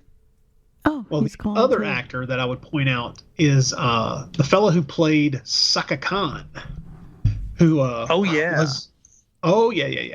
he was an Italian actor who was in he was kind of a piker. He was only in about 200 movies as well. So he didn't do a lot of work, just a lot of work. So I mean, he was in he was also in Kill the Queen of the Amazon, so he's top on my list. The Louis Induni? Right. Okay. Louis Induni. Okay. And I have a head cold right now, so I can't even say his last name properly. But yeah, and he's one of the he was a big guy, but he was also a pretty decent actor. That's when you get those two things together, it's something that you're gonna get used a lot when that can happen. But he was just in so many movies. I mean, like spaghetti westerns and Tarzan movies, Robin Hood movies. He was in the Kilmer ones. Yeah, that's what Rod just said. But thanks for listening. I was looking at it while he was saying it. Well, I mean, he was in all kinds of movies, like The Mysterious Island in '73, and Lorelei's Grasp, which is a great Spanish fantasy movie. Well, fantasy horror movie that I could highly recommend. And by the way, is available on Blu-ray from Shout Factory and has a commentary track on there with me and my Naschy cast co-host Troy Gwynn, where we talk about something besides a Paul Naschy movie. We talk about the Lorelei's Grasp. Check it out. Okay, what's it called? The Lorelei's Grasp. It's a pretty amazing movie. The actor we're talking about he plays the mayor in the film. And it's really kind of a fantasy horror movie. It's the Legend of the Lorelei in Germany, and it's really a fascinating movie. It's made by the guy who made the Blind Dead movies. It's great. Oh, okay, cool.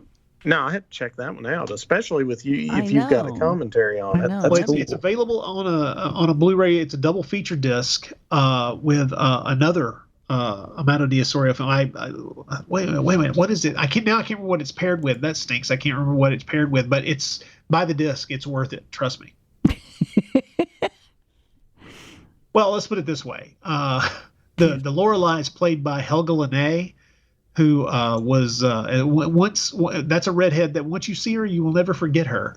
And she was in a couple of Paul Naschy films, The Mummy's Revenge and Horror Rises from the Tomb, and she's the titular Lorelei. It's quite a good film.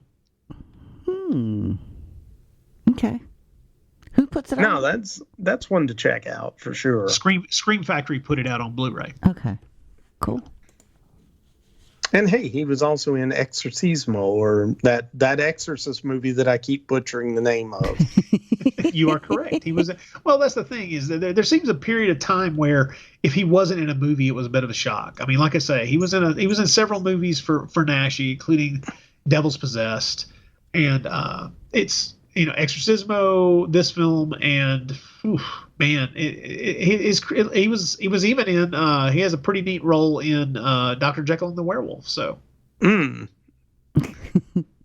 okay, that's funny. So this guy just has a bad habit of being in the wrong place at the wrong time vis-a-vis werewolves. Got it. Well, he's in one called Transplant of a Brain. Transplant of a Brain. There you go. See, that's what I wanted to watch. Huh. Okay. Oh, man, he's got so many movies. Oh, yeah. Exquisite Cadaver. Well, how about The Horrible Sexy Vampire from 1971? There you go. Is there such a thing? Come on. Oh, well, there's a movie with that title. So. No, I know. I'm just saying, is there such a thing as a really, that's the fantasy, horrible, sexy vampire? Come on. You can be horrible, you can be sexy. I don't think you can be both, but that's just me. Oh, he's in a Django movie. Honestly, if you lived in Europe in the late 60s, early 70s, somehow you were automatically in a Django movie. Yeah, that's probably true. Yeah, I was going to say they made a lot of Django movies. Yeah. Yes, they did. And some of them actually had something to do with the original Django movie, but not many. Kind of, sort of, maybe. Yeah, maybe a little. Wow. What are we wowing? All the movies he's made. Oh, yeah. Man. He actually would be good in a cowboy western. He's got he was in quite a few of them. I was going to say, he was in a lot of spaghetti westerns, Mary. Oh, yeah. Okay. Cool. Not the least of which was one of the Django movies. Well, yeah. Well, I mean, he was. That's just it. I mean, he was the his height and his build and his face, and like I say, he was pretty good. He was somebody that could deliver lines decently on screen. So I mean, he was in Euro spy films, spaghetti westerns, whatever was at hand. I mean, mafia films. It didn't matter. Okay. Well, cool. And okay, at this point, was there anybody else we want to talk about? Oh, I could probably go on, but it's a bad idea. Let's roll. Let's roll. I think it's time. It's time for Waldemar Daninsky to go to Tibet and become a werewolf. Okay. Poor guy. Which I pretty much just gave the plot synopsis, by the way, which is the movie opens up and you've got some people hiking through the quasi-Alps or, whatever, or excuse me, the quasi-Himalayas. And suddenly a out of focus, blurry, Wookiee looking thing in black fur comes up and just starts killing them. And that's how our movie starts. And I was like, well, this is definitely the Yeti just pops right out there. And by the way, you have to assume at the beginning that this is the Yeti. Although, at first I thought this was a werewolf attack because, again, like Mary mentioned, it didn't have the white fur and usually associate the idea of a Yeti with some white fur. Mm-hmm. Little did we know I was a teenage Yeti. Yes. And so it hadn't grown into its white fur yet. So that's what we're going to go with. That film. What? Why did no one ever make I was a teenage Yeti? Oh, man.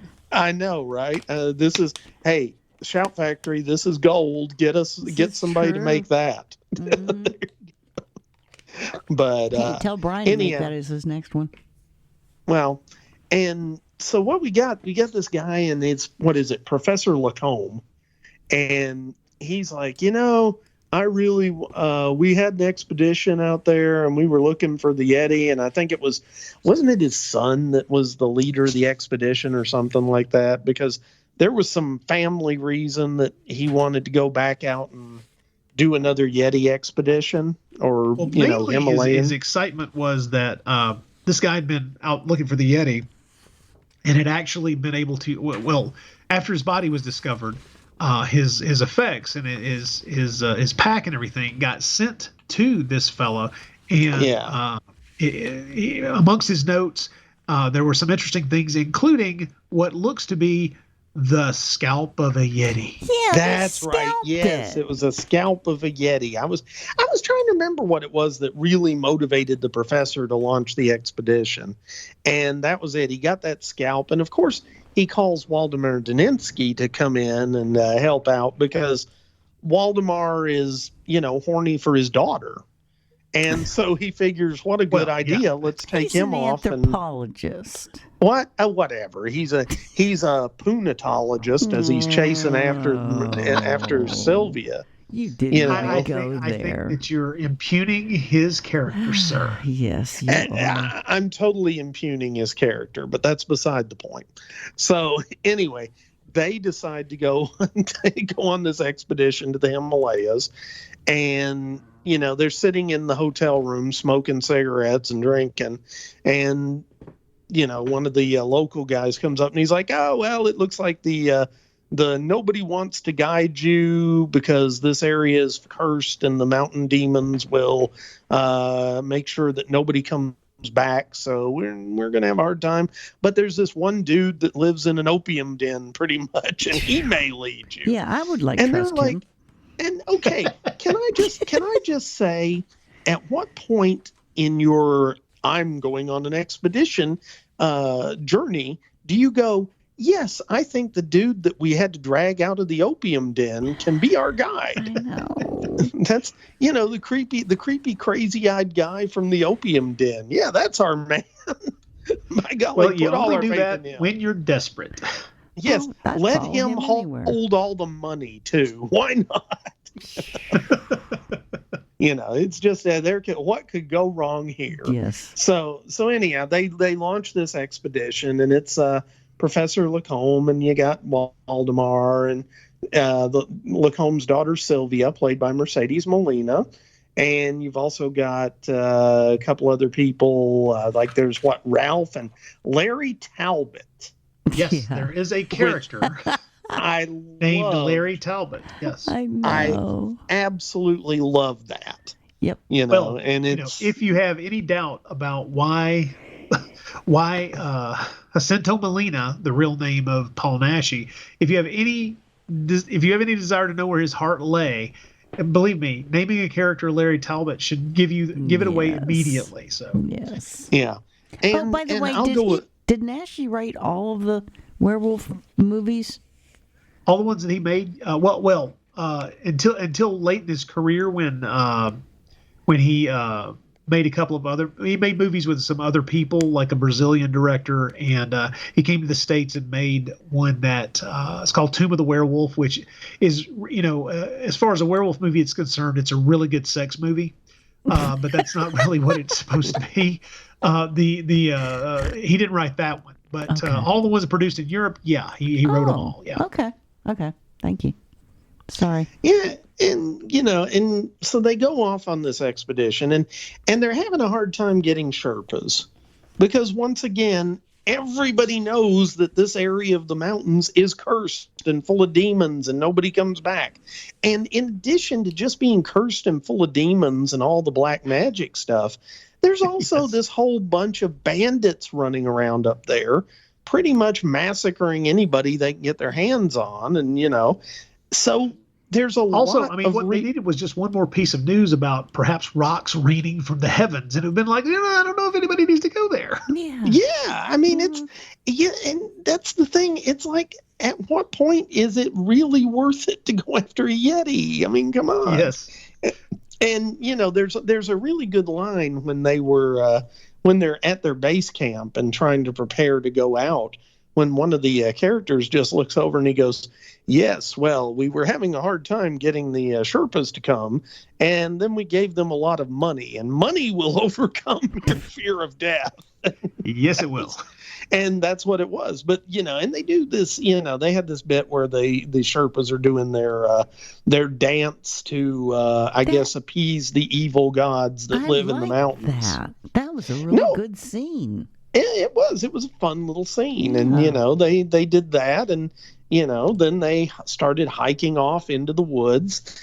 And once again, it didn't look very much like the Himalayas. It looked more like, to me, it looked like Spain.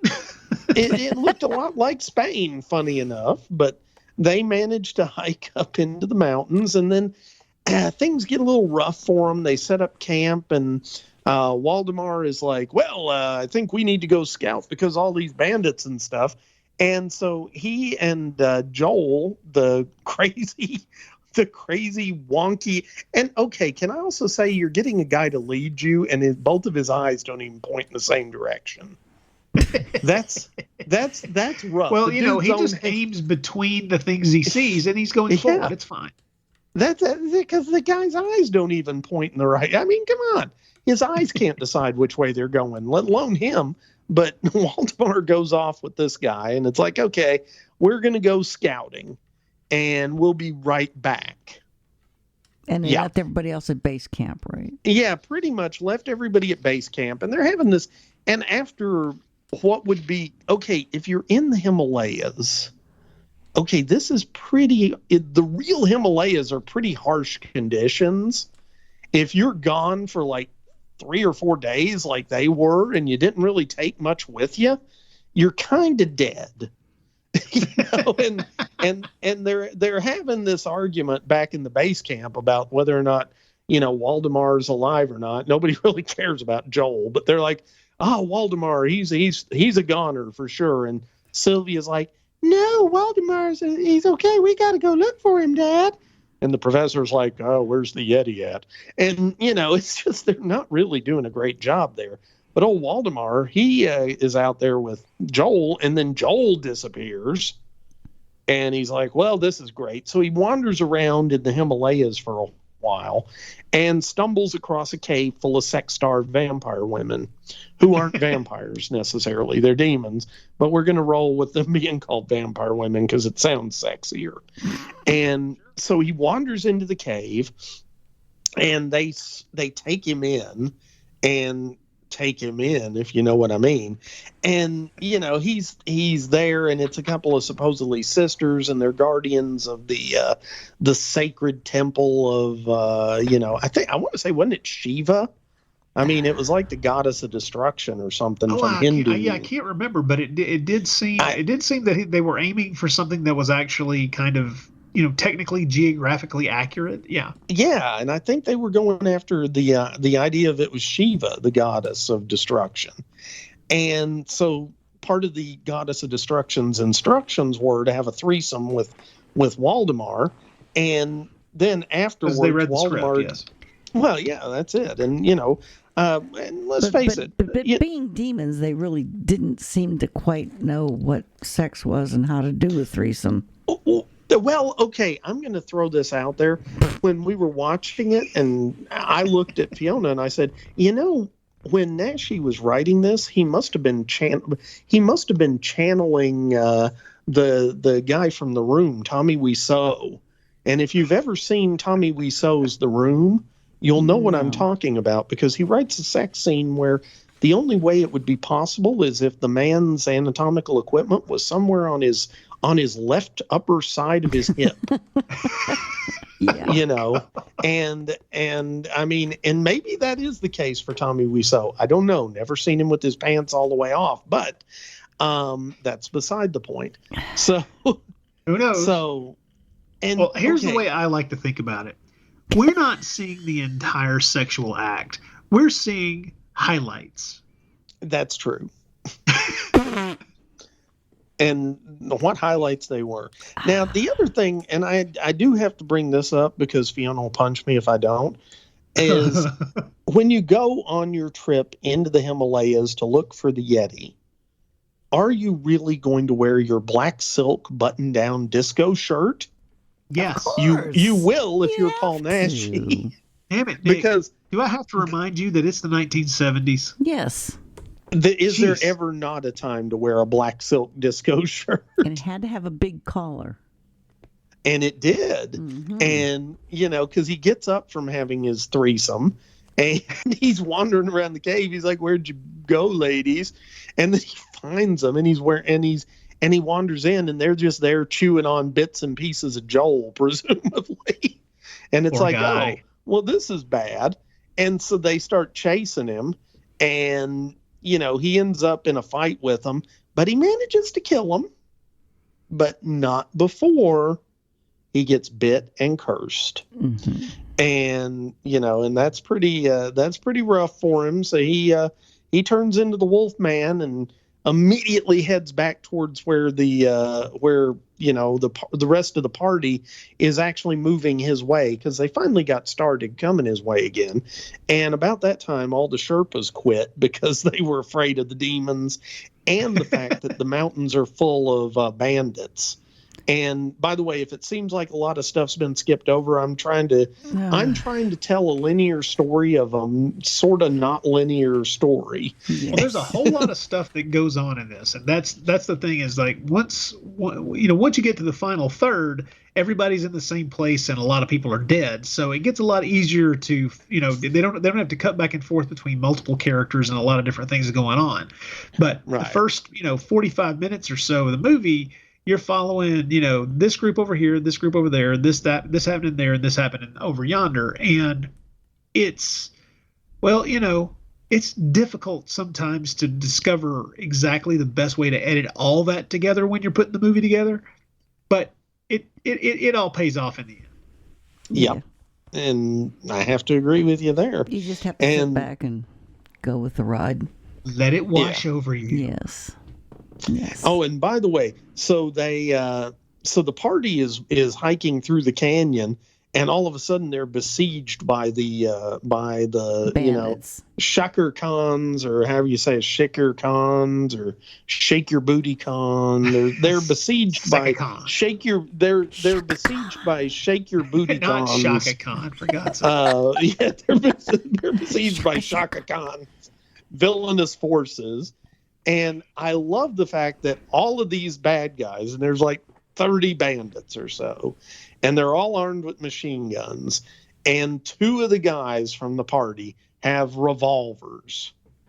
Yep. And they managed to take out like 10 of the bandits. No, they're good. And then they get captured, and and a lot of the folks get massacred, but Sylvia, the daughter, and her friend Melody goes running off but gets shot. Or no, wait, it was Sylvia got shot, wasn't it, in the leg? No, it was Melody. No, it's Melody. I'm sorry, it's Melody, I'm getting my fleeing women confused. Yeah, Melody gets shot in the leg and captured, and they capture Professor Lacombe, and they capture his buddy, and they torture him and just kill him. I think that was Larry Talbot that got tortured and killed, if I'm not mistaken. That was gross. Or was that Ralph? No, it's definitely it's the Larry Talbot character. Yeah. Yeah, it's the Larry Talbot character. So he's not. He got the spike up his butt into his shoulder. Yep. Okay. Yeah, he got impaled, very Vlad the Impaler style. Yeah. And okay, and I got a bit about that too. But so Sylvia escapes, and she's being chased by the drunken bandit. And that's when Paul Naschy's werewolf happens to wander up and kills the guy before he could rape her. And then she passes out, so he leaves and goes kills a bunch of other bandits. And then we cut back to he finally becomes human again after like 8 or 9 days, it feels like.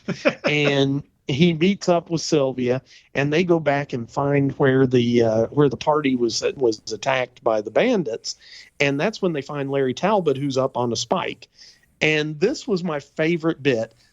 Larry's standing there. Well, standing. He's impaled there with a stake up his bum. So yeah.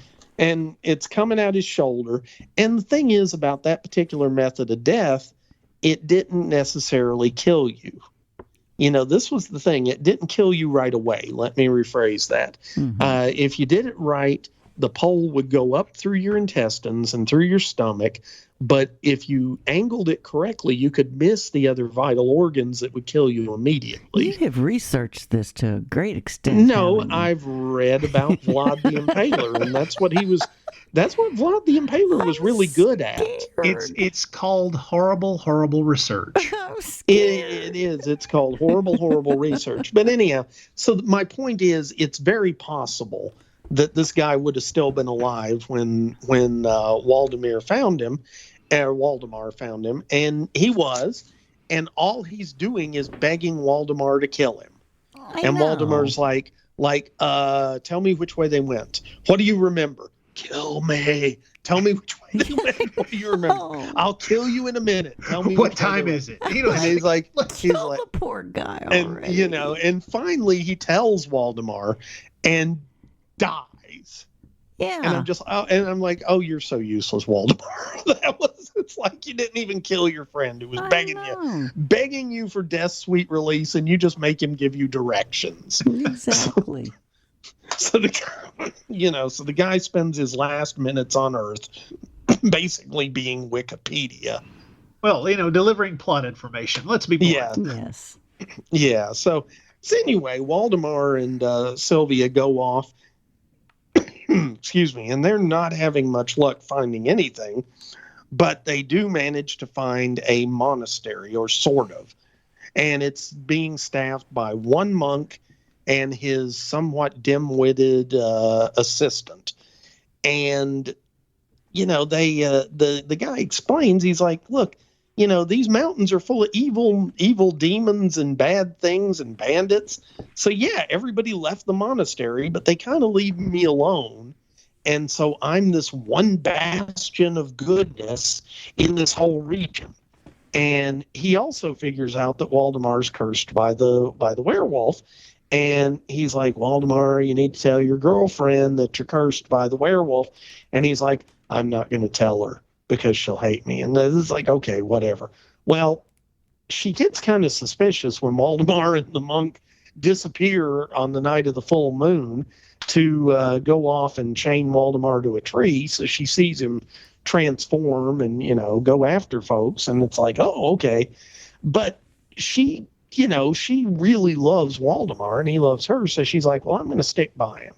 Well, and at this point, the monk has told Waldemar and her that there is a certain flower that can be found here in the Himalayas, that if you mix that with the blood of a young woman and ingest it, then it will cure lycanthropy and the curse will be lifted. So that's awfully convenient that there happens to be a beautiful young woman that loves him, and he's in the right place to find the flowers. So, hey, this bodes really well for Waldemar getting cured of his lycanthropy. When you have the bad luck of being cursed with lycanthropy, you sometimes have the good luck of there being a magic flower or somewhere nearby. Yeah, and, so really, for the venereal disease that is lycanthropy, occasionally there's magical penicillin. Exactly. And so he's going after this. I want to take note. Like I said, the Larry Talbot character isn't the only, point back toward a universal horror film. Of course, once they introduce this magical flower thing that can cure lycanthropy, what you're talking about there is a direct reference to Werewolf of London from 1935. Yes. And actually, I was going to bring that up. That's really nice, and it's very effectively used here in this movie. But it's also something that it's not something that gets talked about a lot, because Werewolf of London is kind of seen as the lesser of the Universal werewolf films because it didn't spawn any sequels. But that plot point of the flower is very well used here, I think. Oh yeah, definitely. And that's the thing. Werewolf of London was much more like a Dr. Jekyll and Mr. Hyde movie, if you ever watch it. But still, it was, theoretically the first. And that was actually Jack Pierce did the makeup for that. And I'm trying to remember the name of the actor that played the werewolf in it. Henry Hull. The reason, what was it? Henry Hull. Thank you, Hull. Because Hull refused to wear the full makeup that Pierce made. And Pierce had actually made the full makeup kit that they would later use for the Wolfman. And he'd made it, and Hull, who was a big theater actor on top of everything else, was like, I will not wear all of that makeup. It's, it's beneath me. And Hull was a big enough name at the time that they were like, okay, fine. So we'll give you bushy eyebrows and a widow's peak, and we'll call you a werewolf.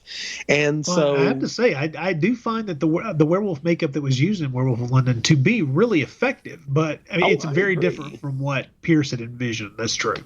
It is, and the thing is, that's why I think of that movie as much as a Dr. Jekyll and Mr. Hyde movie as anything else. But yeah, and I'm sorry, I'm going down a rabbit hole here, but I really like the movie, but you're right. It does. The idea of the flower being the cure, and it is very much harkens back to the Werewolf of London. And so about this time that, Waldemar is going to go looking for the flower, and he's got Sylvia, the bandits show up and kill the monk and the monk's helper, and they capture Sylvia and they capture Waldemar, and they take him to the castle. Well, they'd already captured Professor Lacombe, and I kind of skipped over this, but we're introduced to Sekhar Khan, however you want to say it. I'm going to stick with calling him Sekhar Khan, but that's beside the point. So Sekhar Khan has got really bad back acne, and he's depending on Wandessa, and that's Sylvia Solar. She's kind of a witch, wise woman, but she's also, essentially manipulated herself into being the power behind the throne, as it were, of Sekhar Khan, because Sekhar Khan depends on her to do her magic stuff to keep him from, I guess, dying from his really horrible back acne. And so he's beholden to her, and what she says goes, except the Sekhar Khan's men are kind of loyal to him. And when they find out that one of the guys they've captured is a professor, well, that's when, they're like, okay, we're just going to have fun and kill Larry Talbot, but we're going to take Professor Lacombe back to the castle and let Sekhar Khan have him, because he may be able to help. And it's very possible that he would be able to help, except Wandessa immediately sees him as a threat. And so she's trying to get, Sekhar Khan to kill him, only he won't, because he's like, maybe you're not doing such a great job curing me, because I've still got this bad back acne. So I'm going to keep this old guy around, and maybe he, being a professor, can cure me. Well, that's the thing that it's always occurred to me ever since I first saw this movie, that I always got the feeling that Wandessa was maybe the cause of of the Khan's disease, essentially. Possibly. Basically to maintain some level of control over him.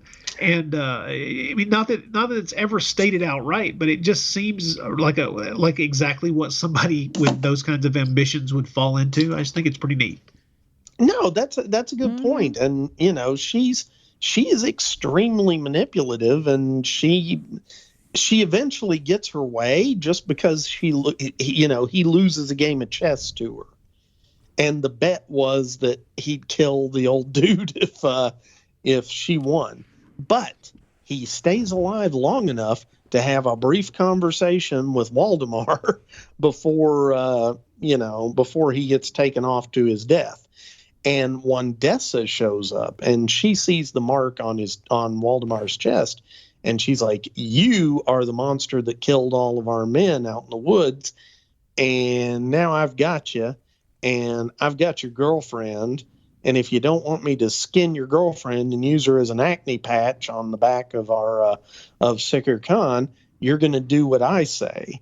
And the whole idea there is she wants to control the werewolf, which, I think is kind of funny, because if you know werewolves, then you're going to realize, well, when he turns into a werewolf, nobody's going to control him. He's going to do what he wants, So regardless of who you're holding. But anyway, so could he turn into a werewolf without seeing the moon? Without seeing it, yes. It's the fact that the full moon is in the sky is what causes this to happen. So he wouldn't have to necessarily see it. He's just going to turn as soon as the moon comes up. Oh yeah, that's what happens in the elevator in Dr. Jekyll and the Wolfman and Dr. Jekyll or whatever. So. Okay. And in the disco why he didn't turn while he was down in the dungeon. Well, okay, and here's the thing, Mary. This is also why werewolves make terrible astronauts. Mm. Because think about it. If you're a werewolf and you go to the moon, what the hell? It's going to be a rough trip. But anyway, shall we get into a conversation about the whole idea being tying the werewolf curse to either the light reflected onto the earth by the moon, or by whatever mysterious thing that it is that causes the tides to be moved by the movement of our one soul satellite there.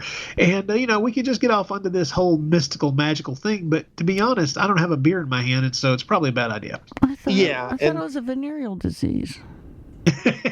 Well, that's it. Tied And to the moon. It's the full moon is what gives you the impetus to get a venereal disease. That's it. Okay. So we've just solved it. Okay. But okay, and can I just throw out one more thing? It was only Hollywood with the Wolfman that introduced the idea of the full moon causing you to become the werewolf. This is true. Because before that, the whole idea of a werewolf was, well, you just changed whenever. Oh, really? Yeah, really. So that was 100% Hollywood. So yeah, it was they were they're the legend of the skinwalkers. Different areas of the world had different stories. I mean, in some areas, you would have a wolf's hide that the person would pull around themselves, and it allowed them to turn into a wolf themselves. And in other, it's just in different things in different regions. Yeah. Okay. Yeah. So the moon has always been tied to things mystically, but that really was kind of a Hollywood affectation. So, but anyway, regardless, yes, he could turn into the Wolfman if he were exposed. And so randomly, the monk back at the monastery, I'd forgotten this, had given Sylvia a silver dagger and said, look, if he's not able to cure himself with this flower, when he eventually finds it, you need to do the right thing because you love him. So you need to put him out of his misery and kill him. Well, it was convenient that they gave him, that she got the dagger, because somehow the guys, when they brought her into to Sekhar Khan's harem, they didn't check her really careful, and she was able to get that dagger into the cell with her. And it's about that time she runs into her buddy Melody, who has been cured, only Melody gets dragged off to be skinned alive, and that's a pretty gruesome scene, actually. Yeah. Because they're doing the back acne cure is to skin the back skin off of these women while they're alive, and then lay it on Sekhar Khan's back. And that's probably this sequence that got this movie put on the video nasties list in the 80s. Yeah. Not the sex? Oh, Not no. the threesome? Well, they'll just cut the sex right out. Oh, okay. Yeah, but this was integral to the plot, so it was important to keep in. Oh. Well, but the idea was that they could too, but still. Yeah, that's true. But anyway, so she has the dagger, and Sylvia's just not good at keeping secrets, and so apparently one of the women that gets captured by the Khan is Princess Ukila, who is Anna Maria Maori, I'm going to say. Yeah. And she immediately sees the dagger and is like, we're going to take this dagger and we're going to escape. And so she just takes the dagger away from Sylvia and orchestrates a prison revolt by all the women. And they manage to escape. I would have to argue that this woman, once she has a weapon in her hands, she's a demon on legs, man. She organizes everybody and takes charge, and let's just say, I'm surprised that she didn't whittle down a piece of wood and start killing people. I mean, it's crazy. Yeah, no, she was crazy into it, and they very strong women in the movie. Yeah, she was, and okay, I will say I was a little bit disappointed because Wandessa was just built up to be this super duper evil foil for the Waldemar character, and Princess Ukla and a bunch of the escaped women just find her and kill her. Yeah, and that's kind of a disturbing scene too. Yeah, it was, because they really just tore into her with their bare hands for the most part. So they repeatedly stabbed her. Oh yeah, and then when they pull back, you realize, because the way it's shot, it's like, wait a minute, are they doing what I think they're doing? And they pull back, and it's like she's been stabbed repeatedly in the stomach. It's like, okay, that's a little higher than I thought they were stabbing her. Thank God. Yeah. That's exactly what I thought too, because of the way they shot it. But I was wondering, since she was a sorceress, why she wasn't calling on evil spirits to kill them or whatever. Well, because they were stabbing her. Well, not only that, it's like that whole sorceress thing. That was that was pure propaganda, lady. She was just somebody who was playing for power. She ain't no sorceress. She's just an evil woman with ambition. Yep, that pretty much summed her up. Was that character in other movies with him? Wasn't he the character? Yeah. Wasn't she? I mean, there are evil women who are, shall we say, get in over their head in different movies. There's a couple of really interesting ones, yeah, but not exactly this character. Oh, I thought she was his arch nemesis from some other time. No, nothing like that. Oh, okay. No, just this film, but anyway, she gets it. Big and really well done, actually, fight between Waldemar and Sekhar Khan. And I love this fight between the two of them. It's a blast. Yeah, I mean they're fighting all over the throne room. There's chairs, there's swords, there's spears. I mean they really get into it.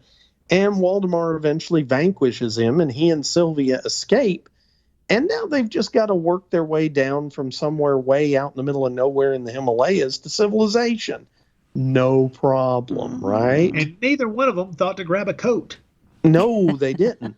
But that's okay because Waldemar is still wearing his black disco shirt, which I have to say, black silk disco shirts are highly durable, apparently. I definitely need... Apparently. Well, I mean, one of my favorite continuity problems in the movie is that there's a certain point where when he's the werewolf, he gets shot kind of in the stomach. And, of course, he's a werewolf. It doesn't do anything to him. But later on, that hole in the shirt magically disappears. Yeah. Dude, like, man, werewolf clothes heal.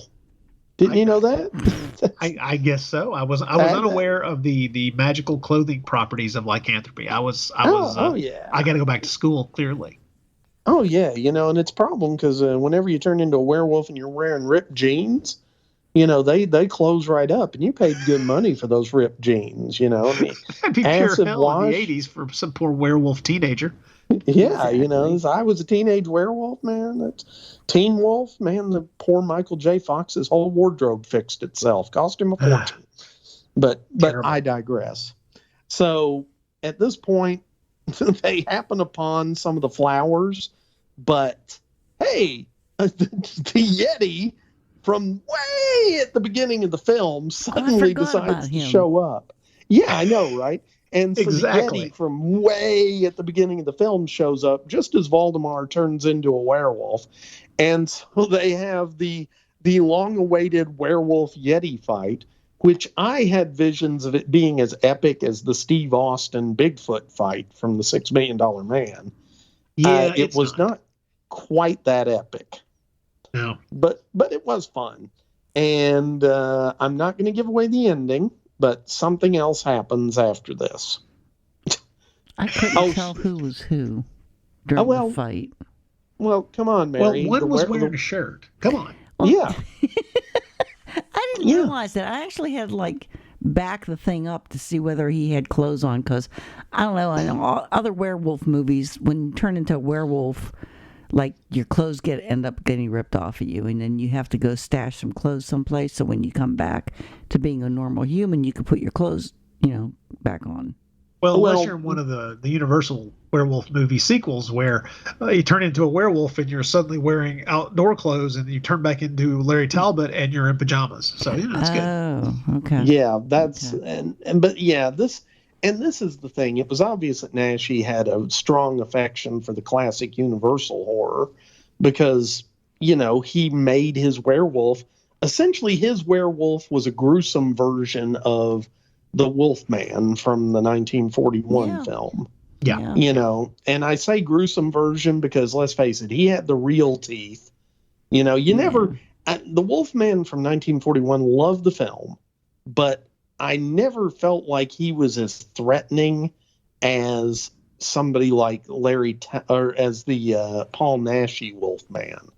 Well, yeah, I mean, this movie's a good demonstration of that because he's not just, grabbing people and ripping their throats out with his teeth. There are people he dispatches just swiping them across the face and ripping their throat open with just his hands. And it's that's a werewolf. That's a dangerous beast. Yeah. Yeah. And he goes for the throat. That's his That's his. I'm just going to quick kill you there. There's not a lot of screwing around.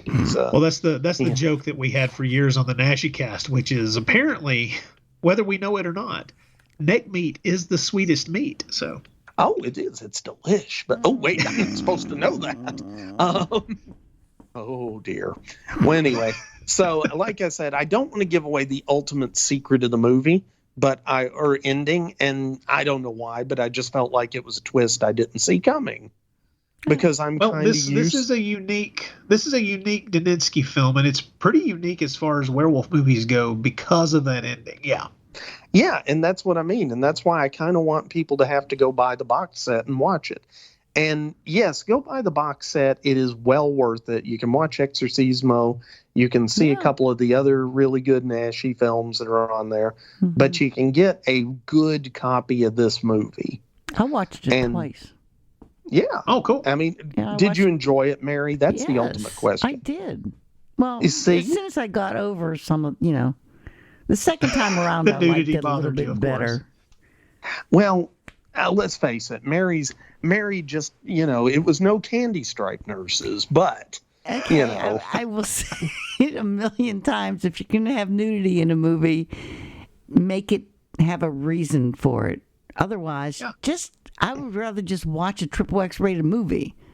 I just don't. So what we're saying, what we're learning here is you're a porn hound. Mary here pretty hard. I mean, Mary, wow, I've never heard. Well, if they're going to have nudity in it, you might as well have them boning too. I don't get the whole, softcore porn thing. It's like either do it or don't. Or, make it have a reason and, But Mary, you are hardcore. Which is the whole 70s sexploitation movies. I just sit there and roll my eyes through them. It's like, really? It's like, get down to the dirty business or stop yanking my chain, all right? Or forget it. It's just like shit. Okay, so ladies and gentlemen, you heard it here first. Mary prefers porn. So there we go. Okay. No, wow. So you learn something new every B-movie podcast. We do. And on that note, I think we're done with the Werewolf and the Yeti because we finally got back to the Yeti. Yes.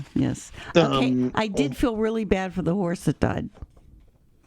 Filming. Yeah, because it was. Yeah. They said it was because it was too cold, but I watched the scene where the horse died, and I think the horse just they were riding it too fast, too hard down a slope, and I think it just tripped and broke its legs and neck, and so I felt really bad for the horse. Yeah, and let's be honest, this wasn't.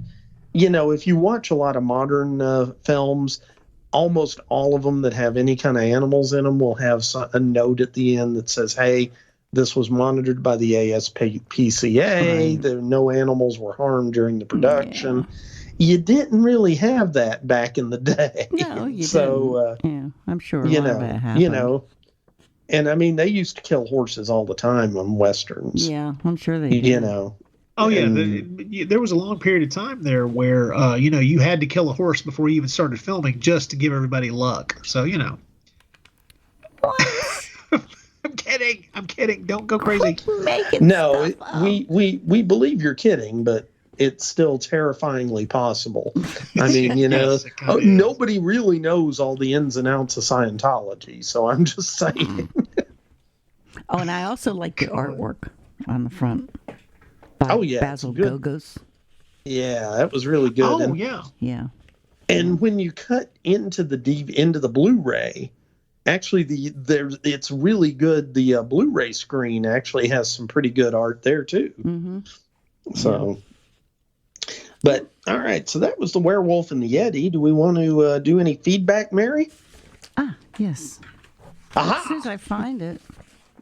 Oh, and by the way, folks, if you're sending feedback related to episode 500, which we would really love to have as much feedback for that as we can, because, our episodes aren't long enough as it is. we really want to add 2 hours of feedback to them. But in all seriousness, if you're referencing episode 500, it's very possible that we may hold your feedback till the 500th episode. Yes. So just letting you know. But if you wrote carry something on, and I don't say and I don't read it, it's because I'm holding it. Yeah. Yeah. For episode 500, not just holding it like, like an affectionate teddy bear. But carry on. Okay. Okay, this first one's from Patrick Kelly. Says, I look forward to catching up with Candy Stripe Nurses. It's a 110% certainty that I would never watch this one on my own. That's the one of many pleasures of the B-Movie Cast, taking us out of our viewing comfort zones. And this deserves a special shout out to Juan and Matt Kowalski for all the diverse films that they've brought us in the B-Movie Cast Roundtable. Heck yeah. Yep. Your panel's discussion of the perils of filming in the nude scenes reminds me of the 1994 dark comedy Living in Oblivion about the shooting of a low-budget film. It's a fun story with a good measure of humor and drama. Some say its depiction of indie filmmaking in those ancient pre-digital days is accurate. I've never watched that. I've seen it. It's a really good film, and I think it does have, granted, I've only worked in indie film in the digital era, so I can't really personally hearken back to it, but from what I understand, it is fairly accurate for that.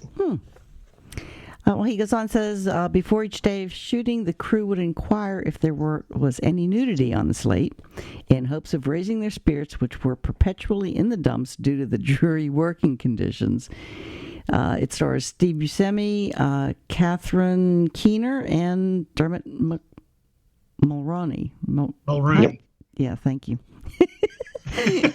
That dude. Yeah, that guy. With a scene-stealing appearance by Peter Dinklage as a pissed-off little person who goes on a ballistic rant over the insults of typecasting. Yep. Great scene. Great movie. Yep. Okay. It won the Waldo Salt Screenwriting Award at Sundance that year. So he goes on to say, take care, Mary. Hope pains and comfort, recent surgery behind you. They are. Thank you very much, Pat. And thank you for writing. Yeah, for real. And see, the next one is from Brenda McNeil. And she says she wants to make a couple suggestions on movies. Oh, okay. To make a change of pace here, which I'm up for. What? Okay, she says one of them is Destiny Turns on the Radio. Ooh. Other one's Mr. Destiny. Miss Pettigrew Lives for a Day. The Chinese original version of Shall We Dance.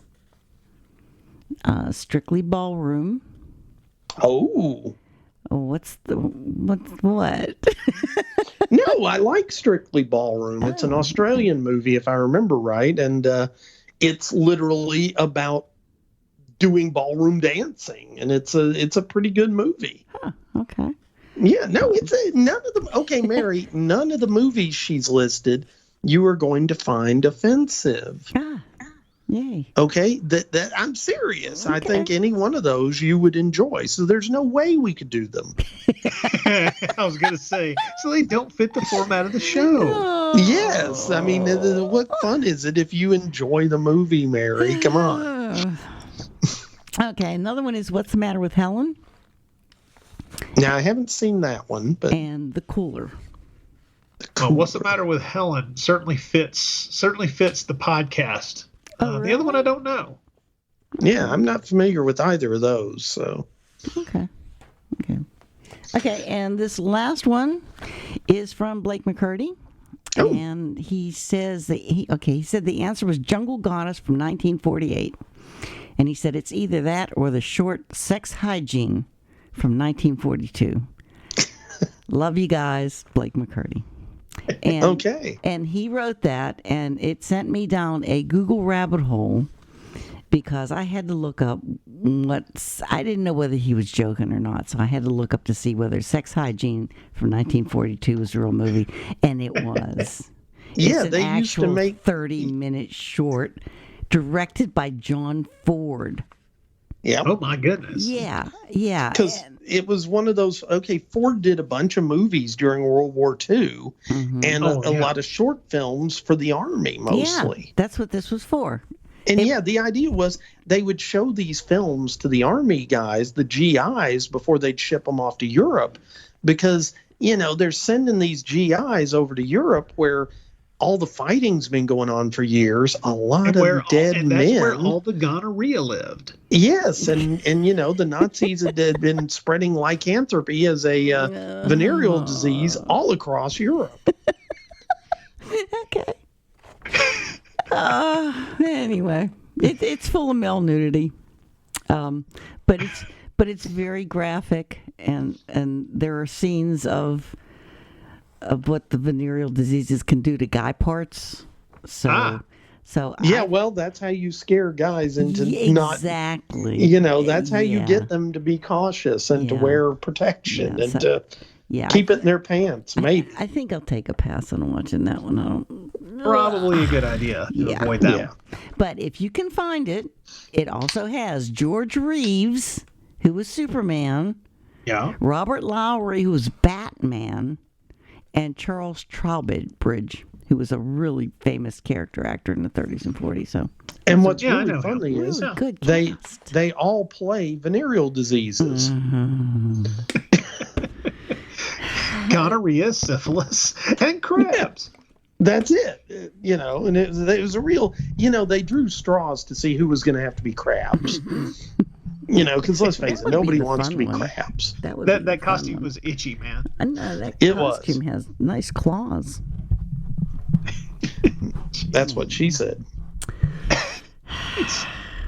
This is a rabbit hole that I did not think we would go down. I have to admit. Yeah. And thank you, folks, for turning into the venereal disease B-movie cast. Yes. Well, that was a good way to close this cast. I mean, by apologizing. By apologizing, and then everybody gets a shot of penicillin. Thanks for tuning in. That was a perfect email for the end of this podcast. Oh my goodness! I don't want to be on the podcast with the imperfect email. God save us all. Anyway, it's over. We're done. Oh my God! Really, Mary? I'm done. You have to say it that way. The voice of a woman who's crossed the finish line is about to collapse. Yeah.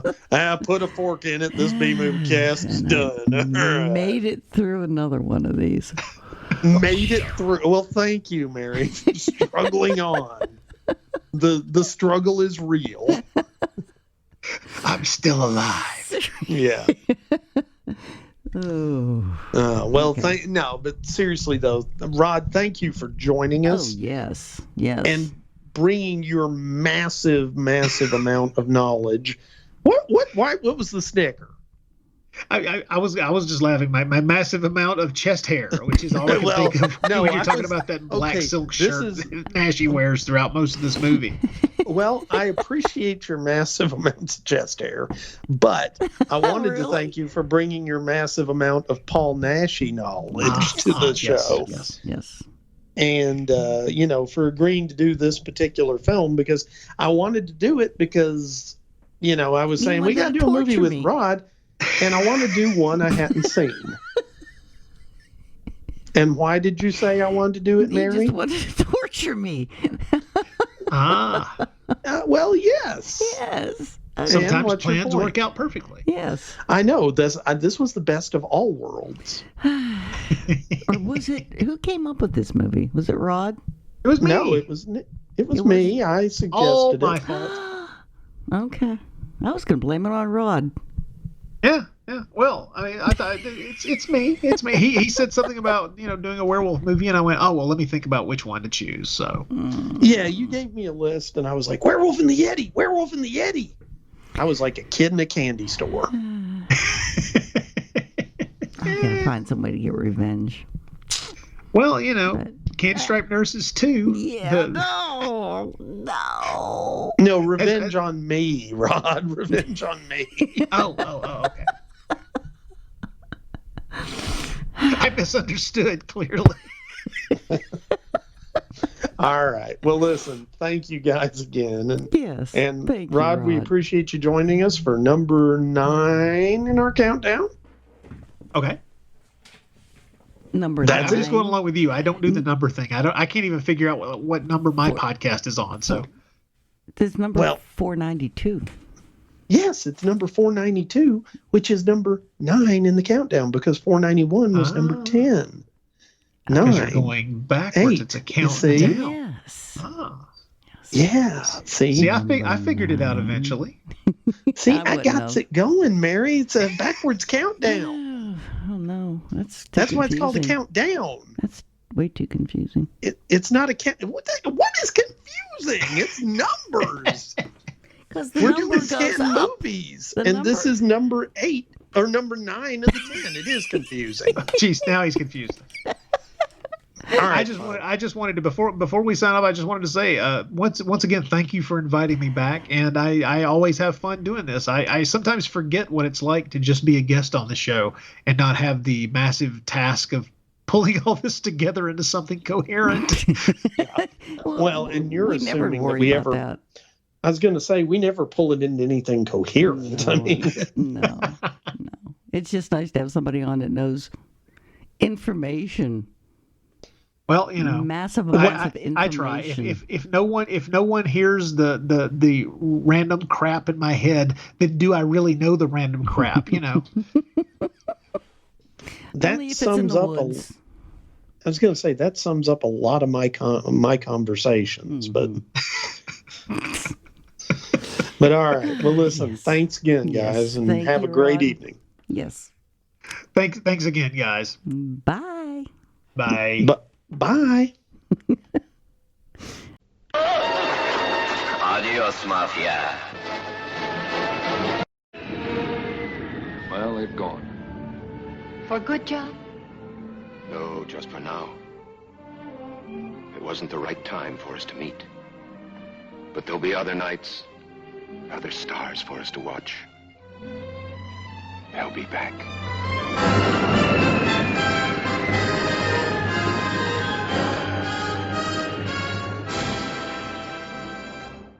The ghosts are moving tonight, restless, hungry. All right, fellas, here's your story. Greetings, my friend.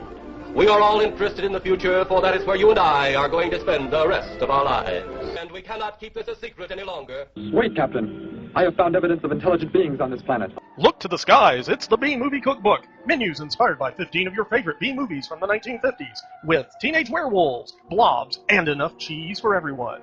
When we return to our planet, the High Court may well sentence you to torture. But until then, we've got Ed Wood and Vincent Price. There'll be food and drink and ghosts, and perhaps even a few murders. You're all invited.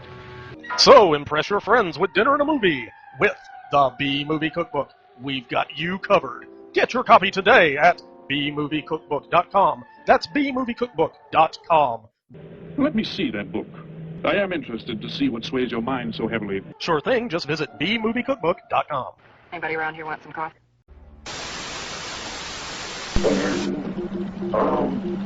Transmission.